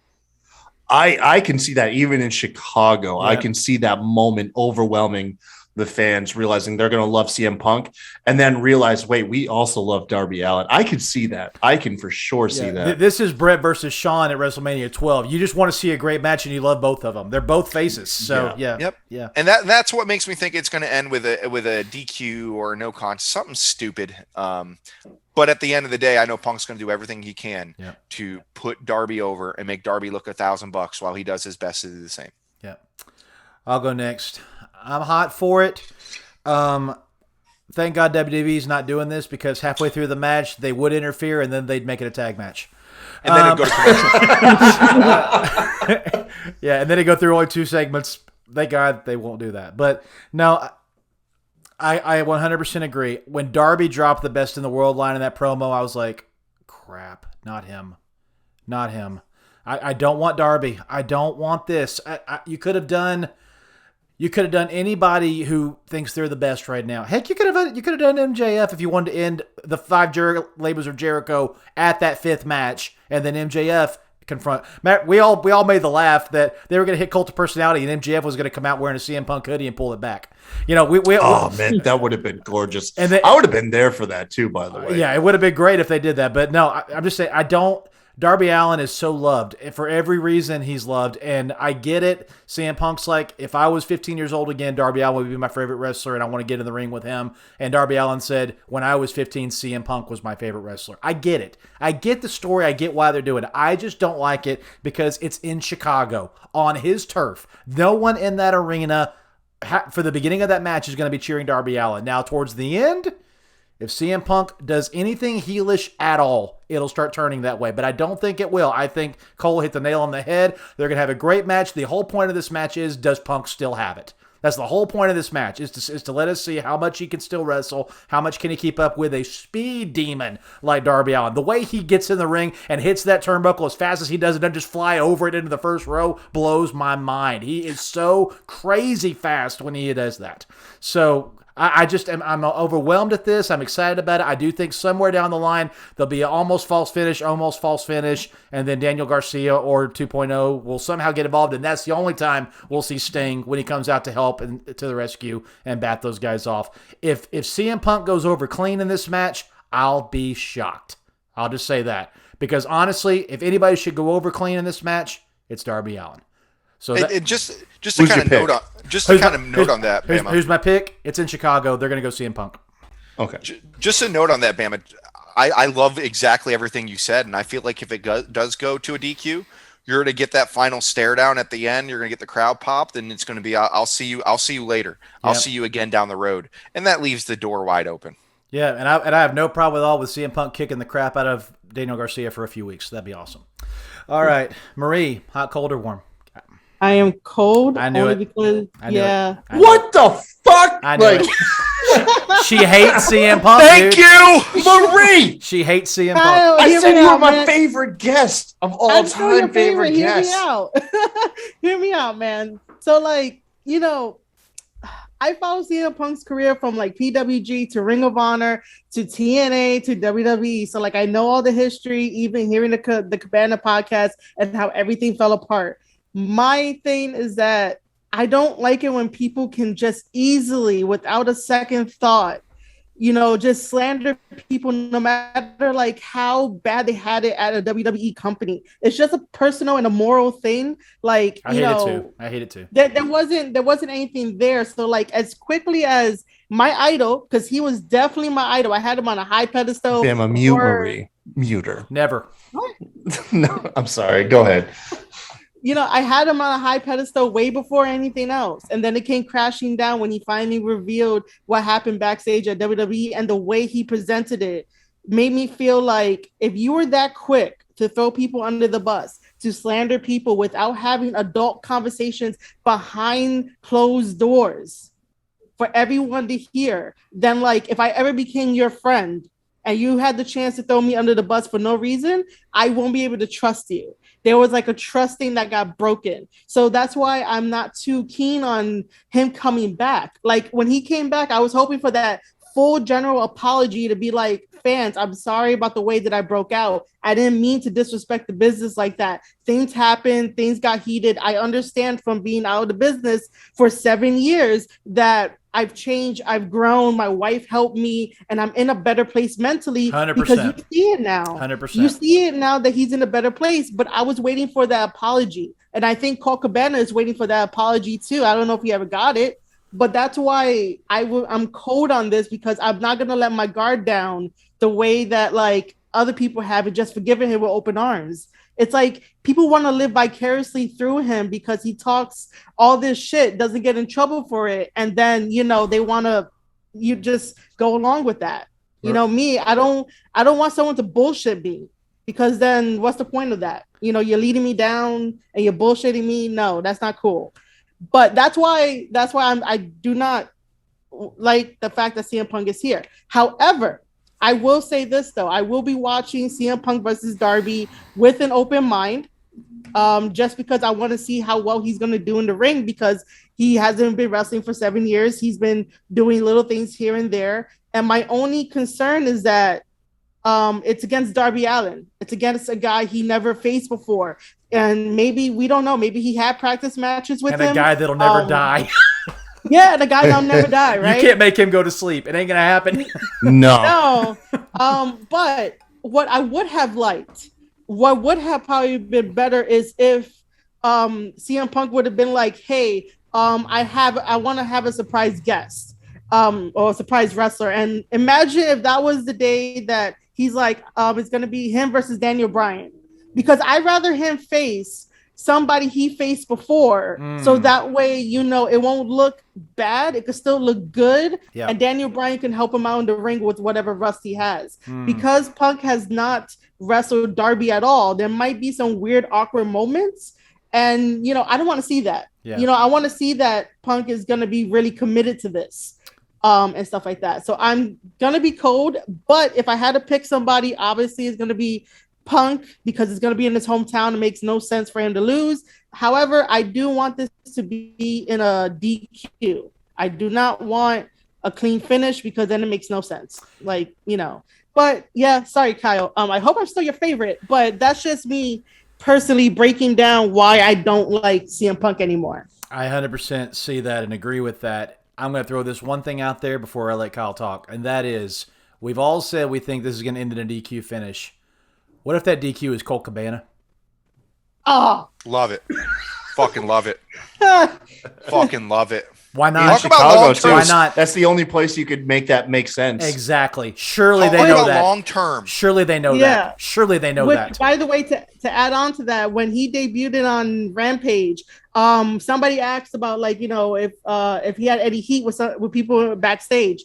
It was reported that Colt Cabana wasn't there. Right. So they're holding this off. But I personally still want to know if he apologized to Colt. Sting and CM Punk and Darby Allin, they beat the tar out of those three guys on Rampage. I think that's going to use them as an excuse. They're off licking their wounds. This is so perfect. If they're going to do Colt versus Punk, they've got to do it, and they got to do it now. I might scream like a little bitch if I hear Colt Cabana's music come out, or he doesn't have to have music. He just comes out. He'll just hit the ring. He'll just hit the ring. I think because he's stagnant as hell right now with this Dark Order shit. He doesn't fit in. He doesn't. But on the flip side, Marie, I understand his disdain for WWE. And the reason being, I think it's just the way that they handled certain things, such as sending him his termination papers in the mail on his wedding day. If that's not the biggest fuck you can send to somebody, I don't know what is. I feel like there's no mutual respect there. And I'm not sure if you guys saw. I don't know if you guys saw, but it was released today by Meltzer that WWE reached out to Punk in December, and they talked through pretty much a mediator. And Punk went on record to say that he told them, look, I'll talk, but no, don't play any games. And from his quote, he said they played games. Yeah. And that shot that down. So I can totally see why he would have that disdain, but it comes down to how do you handle that? Correct. What kind of personality do you have? Correct. Are you the type to, be a little bit more subtle, let bygones be bygones, do your thing, I'm going to be quiet about it? Or are you going to be boisterous and very emotional, wear your heart on your sleeve? And I think he's a very emotional person that wears his heart on his sleeve. So as I do understand why you feel the way you feel about him. Yeah. I also understand that as well, because I've been in positions with previous employers where I've been screwed over, and I've had no problem going on record and publicly giving them an old middle finger and telling them exactly how I feel. So, and as much as I am in the same boat as Marie, I hate it every time they take a shot at WWE, because to me, high ground, you want to show them screw you, beat them in the ratings, beat them in the viewership, beat them in the money. I agree. That's how you win. One of my favorite moments in all of movie history is believe it or not, in The Longest Yard, when the cons are beating the crap out of the guards, but the guards are still blowing past them and scoring touchdowns. And Adam Sandler pulls them into a huddle and says, "You guys want to beat them? Do it on the scoreboard. That's how you beat them."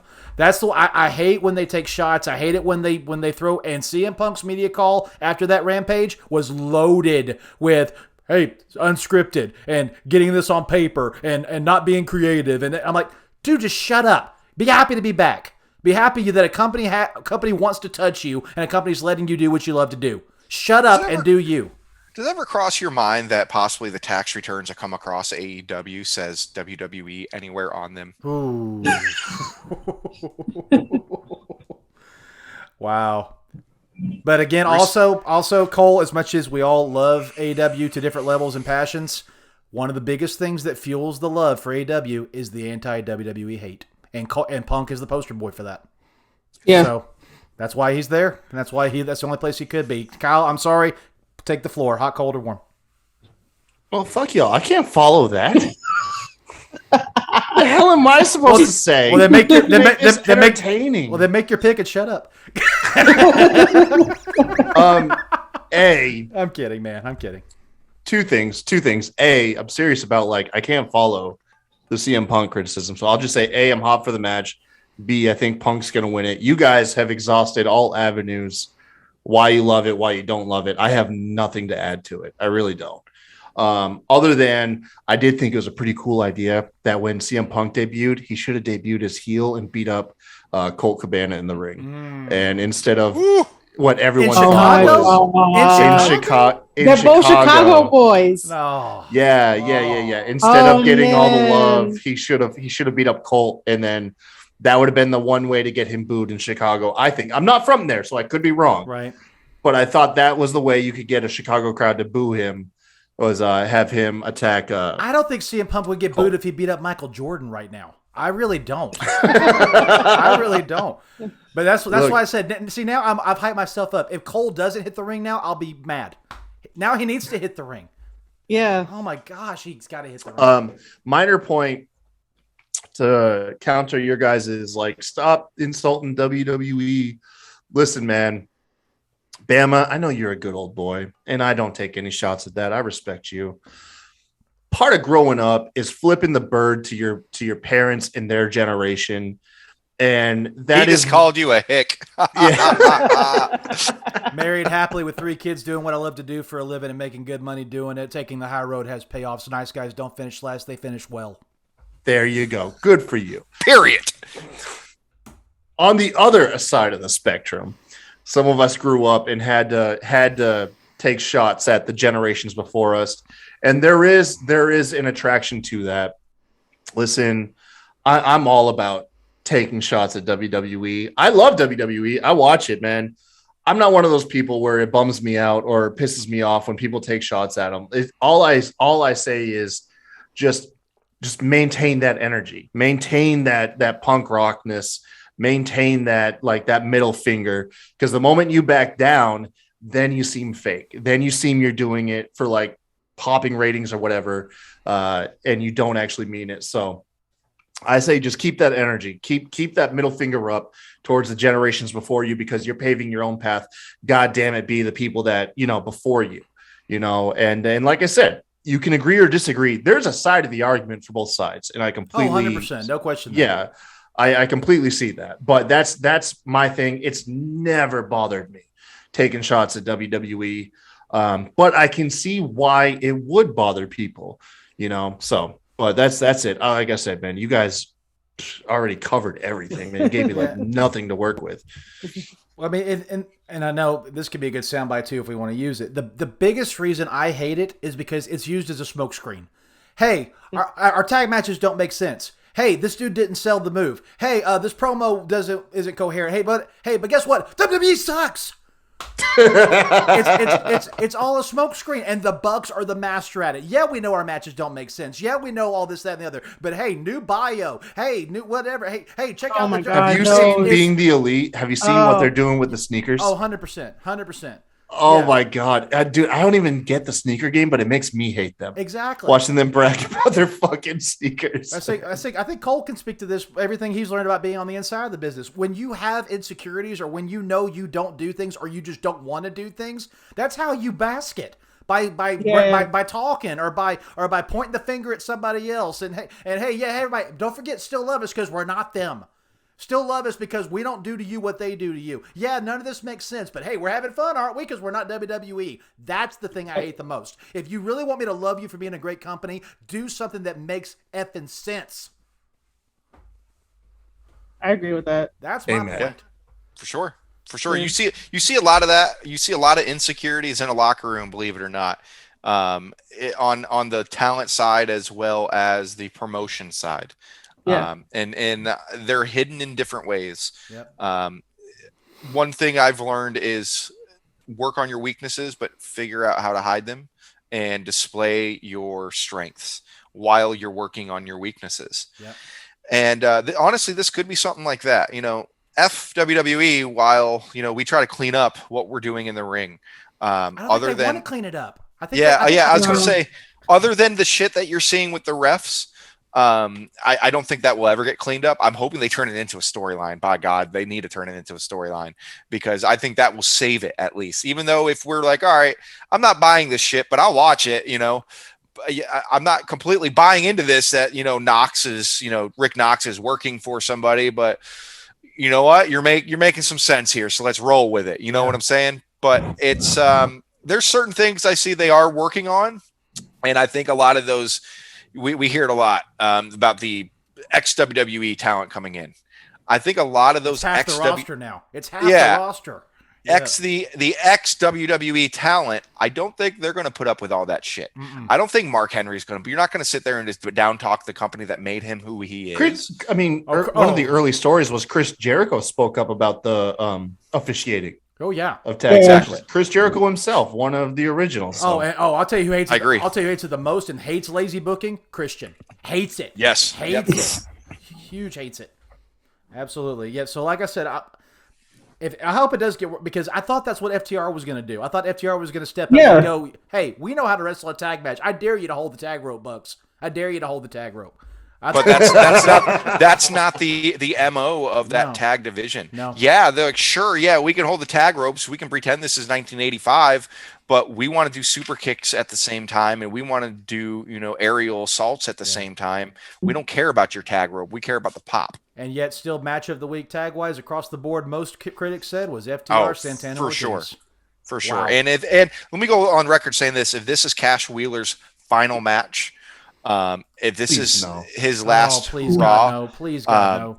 He will go down in the record books as one of the greatest of our generation when it comes to tag team wrestlers, along with Dax. Hands down. They're awesome. I with all his cryptic stuff he's kind of been putting on Twitter, you don't know, but I know that injury was not a minor one. I hope all this. I was there for it, man. Dude. I was there for it. Boy, what you didn't see off camera, man, they were panicked. Like I said, I was there. I saw all of that go down. That, oh boy, you knew it was serious. I hope he's using it to get sympathy. I hope the Pinnacle is dead, and I hope they turn babyface, and that would be awesome. I bet you they didn't just offer him a Z-Pack. Oh gosh. Oh my God. All right, let's bring this in for a landing. We've gone way over, but I've enjoyed the conversation. It's been great. Main event, which I think probably will be the main event if they stick to what they normally do, which is put the AEW Championship in the main event, and that is defending champion, oh gosh, Kenny Omega versus Outwork Everybody. Probably will go down as the most underrated wrestler in so many circles of all time, Christian Cage. Marie, you kicked us off. We're going to start it with you this time. Hot, cold, or warm? I am warm for this. I normally should be hot for a Kenny Omega match, but lately Kenny has not been doing anything right to get me behind him. I do not see Christian winning the belt off of Kenny Omega. It'll be interesting. It would, but just, I just don't see it. Kenny is going to retain. There's probably going to be some shenanigans. And I hope that at the end of this, we see Hangman come out, even if that's going to get overshadowed by CM Punk. Kyle? I'm right there. It's weird that we're going to end on such a flat note, but I think most of us can be in agreement. Like, for such a huge pay-per-view, I don't know. I will say this. It is interesting to see how closely Kenny Omega is making himself resemble fucking Triple H.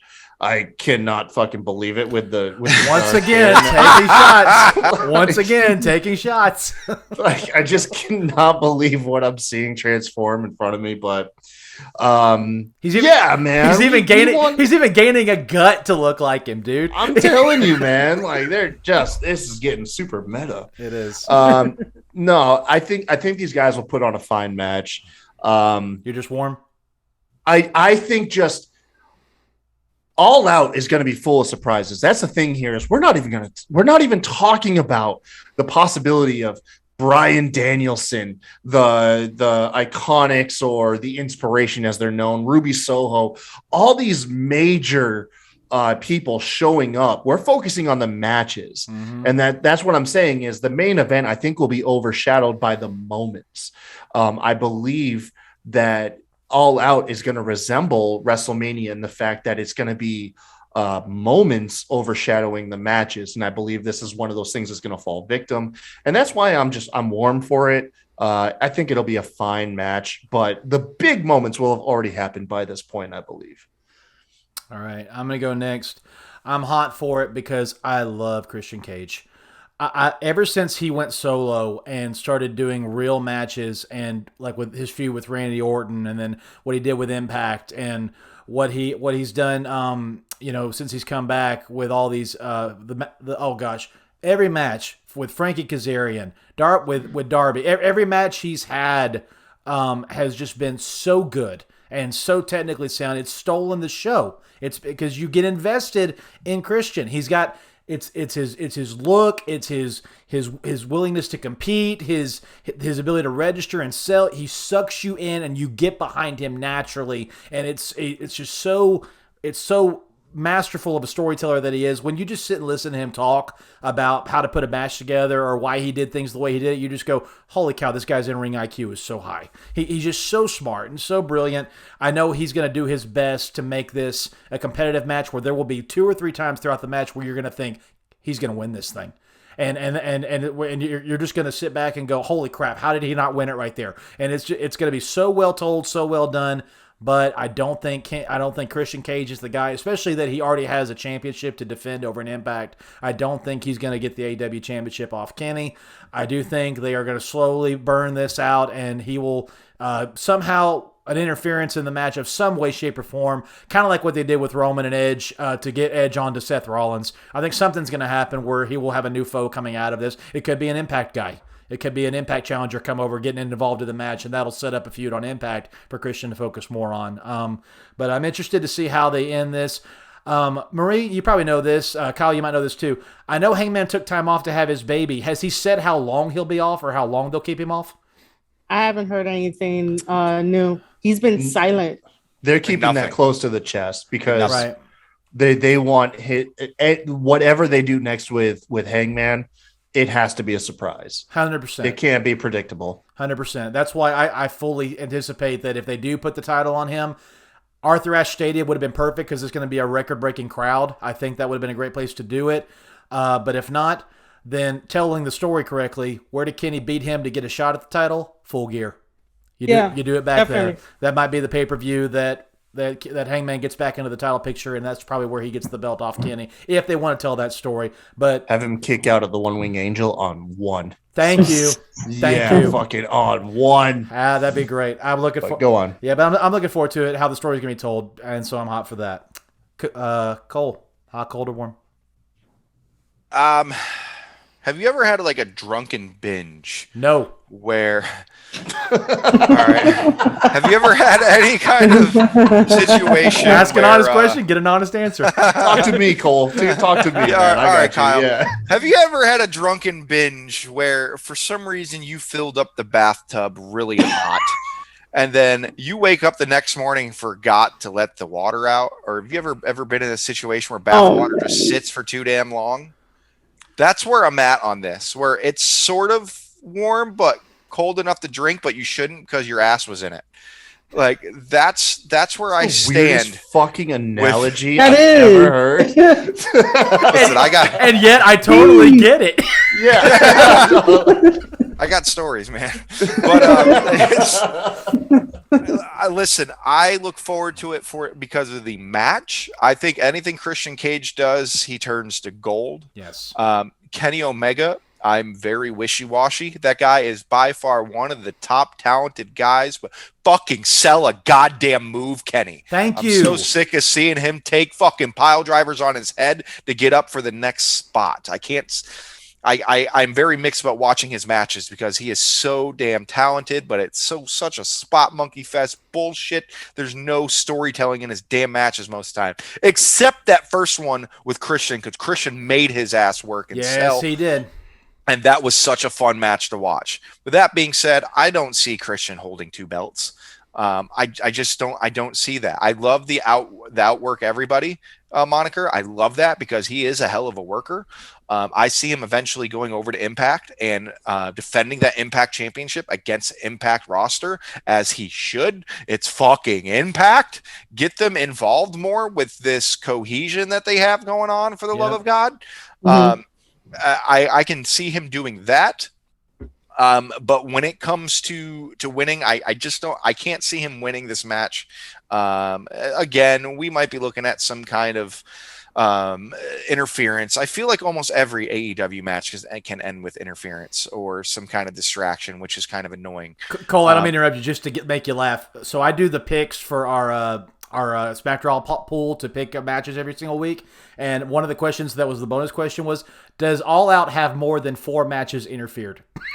I think the only matches that don't have interference is the Battle Royals. Right? At this point, like it's so worn out. But again, if you look at the ratings, if you look at the fans, they don't care. They don't care. When you go, man. I'll tell you, man. Very, I fucking love it. Very quick story. During the pandemic, when it was empty arenas, that those empty arenas weren't empty because I was there.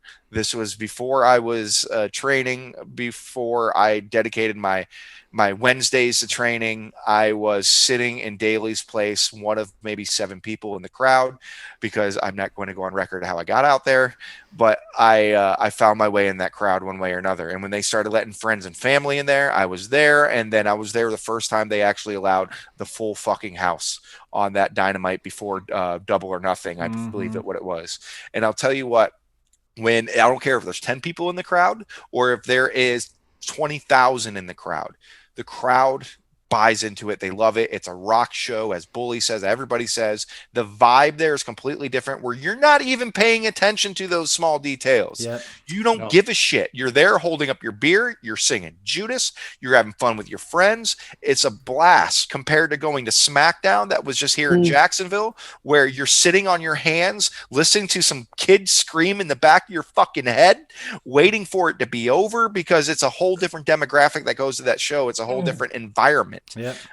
Where when you're at an AEW show, it's just a breath of fresh air. Like, wow, this is fun.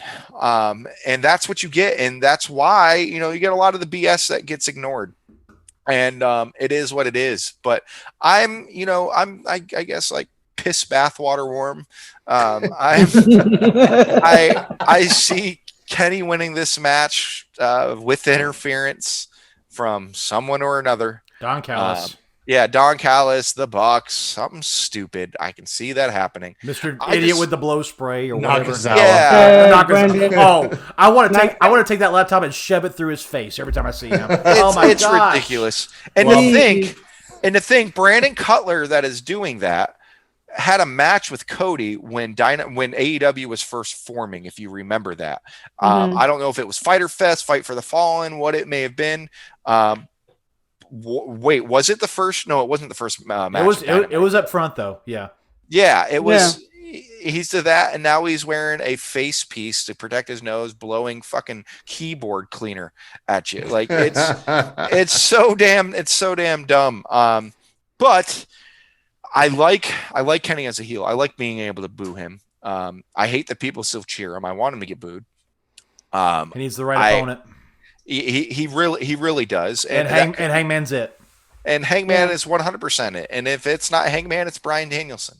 It's somebody that has that same work rate as Kenny. You bring Bryan Danielson back, and the beast that he is, he's going to keep up with a Kenny Omega. Talk about dream matches. Oh, the thought of him making Kenny tap out in the yes lock makes me so happy. God, yeah. Makes me so happy. Yeah, I see it happening. Yeah. I see the one wing and Angel getting hit. I see the 1, 2, 3. What happens to make the lead up to that? That's why we buy in and we watch and we see. I know one thing though, going over this entire card, I really cannot think of a match that just makes me think, all right, that's a piss break match. There, of course, we're talking about, the Paul Wight match, and there's a couple others that might make you think, all right, this is going to be dumb. But the unpredictability that this pay-per-view is, you don't want to miss a moment. Right. And That's how you make money as an organization. Right. That's how you keep eyes on your product. And I honestly feel like this battle with NXT that they had helped prime them for these moments, because they had to make it on national television 100%. where we wouldn't change the channel. And now they're just doing the same exact thing for the pay-per-views. And man, I'm excited for it. I really am. Yeah. Since I'll be honest with you, since I started training, it's hard for me to follow as much as I used to. You look at things differently, as well as you prioritize your time differently. Again, things like Kenny Omega, the shit that I see him do, like my neck right now is jacked up. I can't look straight up right now. Why? Because I got dropped on it. And I know how hard things hurt when they're done right and when they're done wrong, obviously. So I see certain shit, and it's kind of a disrespectful. I feel like it's disrespectful, but it's Kenny. It works for him. It's whatever. But it's hard for me to follow certain things as much. But this has me so invested that I can't help but watch. Yeah. We had a show last week in Blackshear, Georgia, WrestleBash 30. It is CCW's WrestleMania, 30 years of it.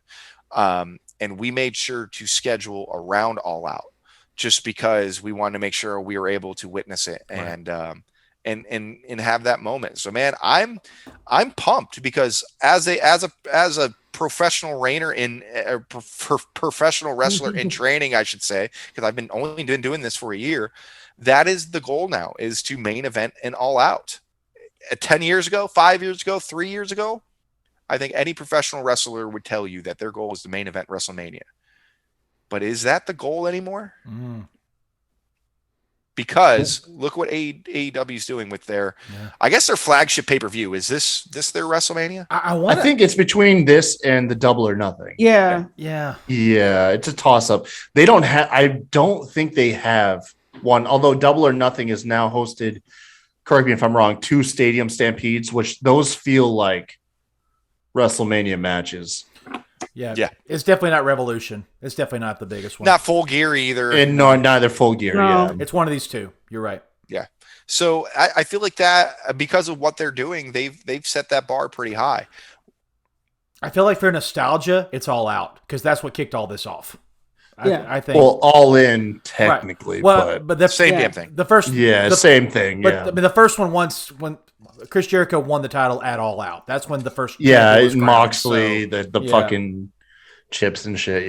Yeah. I think All Out's their signature. I think that's kind of what they want it to be. But all right, guys, let's bring this in for a landing. I appreciate y'all being here. Real quick, everybody out there, if you watch this live on our Twitch channel, thank you for sticking with us tonight. Make sure you follow it and click the bell so that you'll be notified every time we go live in the future at twitch.tv/SmackDraw. If you're watching us on our YouTube channel right now, thank you for watching at youtube.com/SmackDraw Podcast. Like, comment, subscribe, click the bell.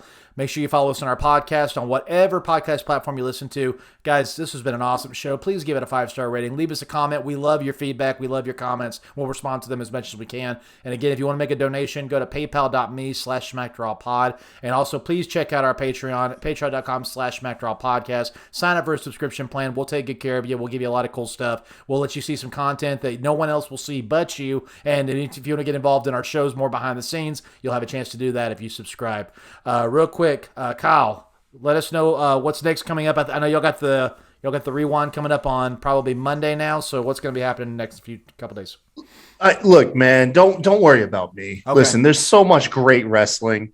If anything, you guys follow Marie and Cole here. Yeah, thank you so much.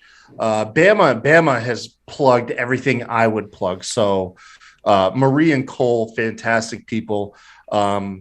I'm more familiar with you, Marie, than Cole. No offense.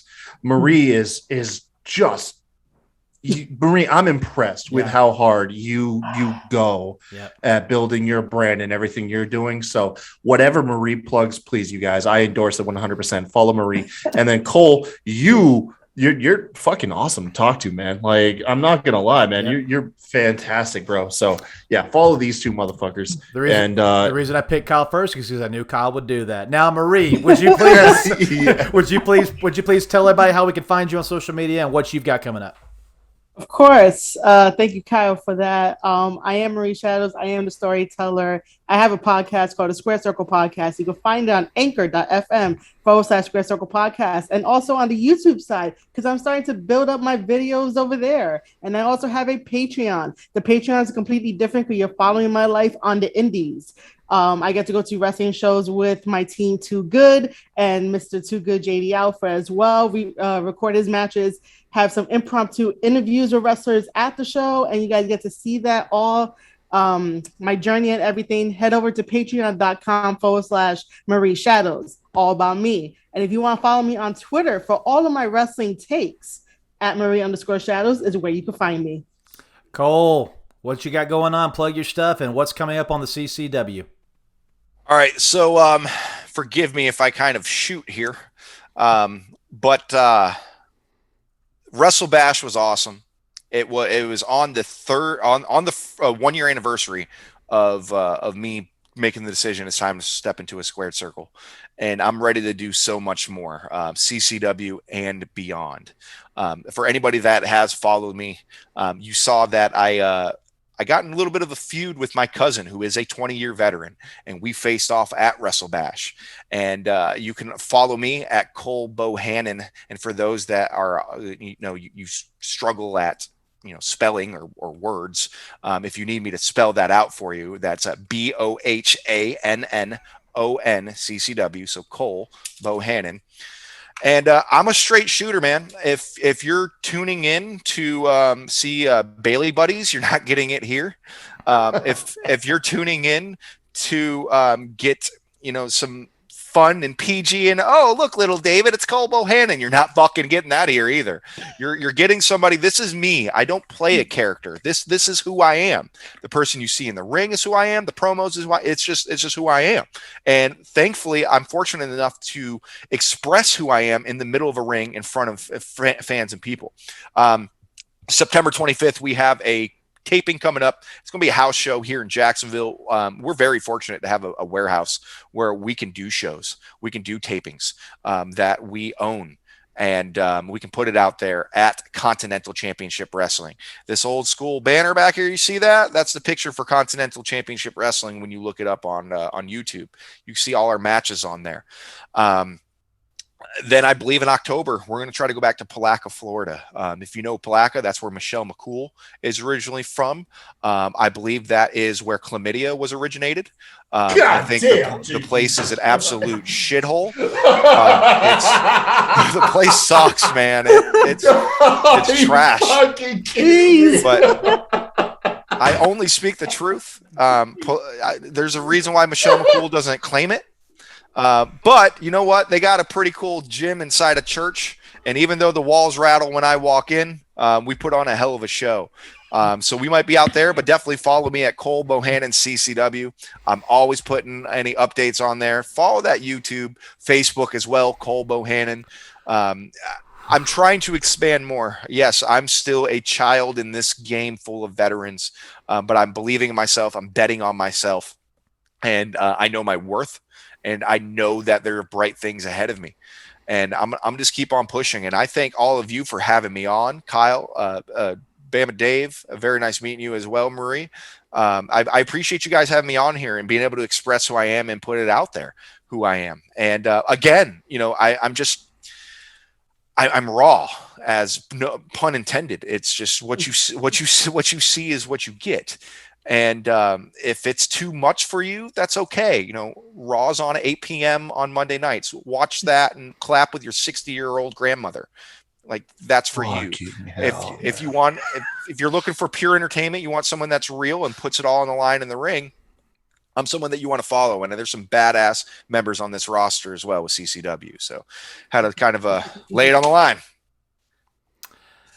You can follow me at BamaDave24. You can follow Hey, nice seeing y'all, man. Fucking awesome show. You can follow the show at Bammer Slammer. You can also follow the brand at SmackDraw Podcast on all of our social media. Until the next time we drop the hammer, thanks for watching this crazy edition of the Bama Slammer. Have a good night, everybody. Have a good one.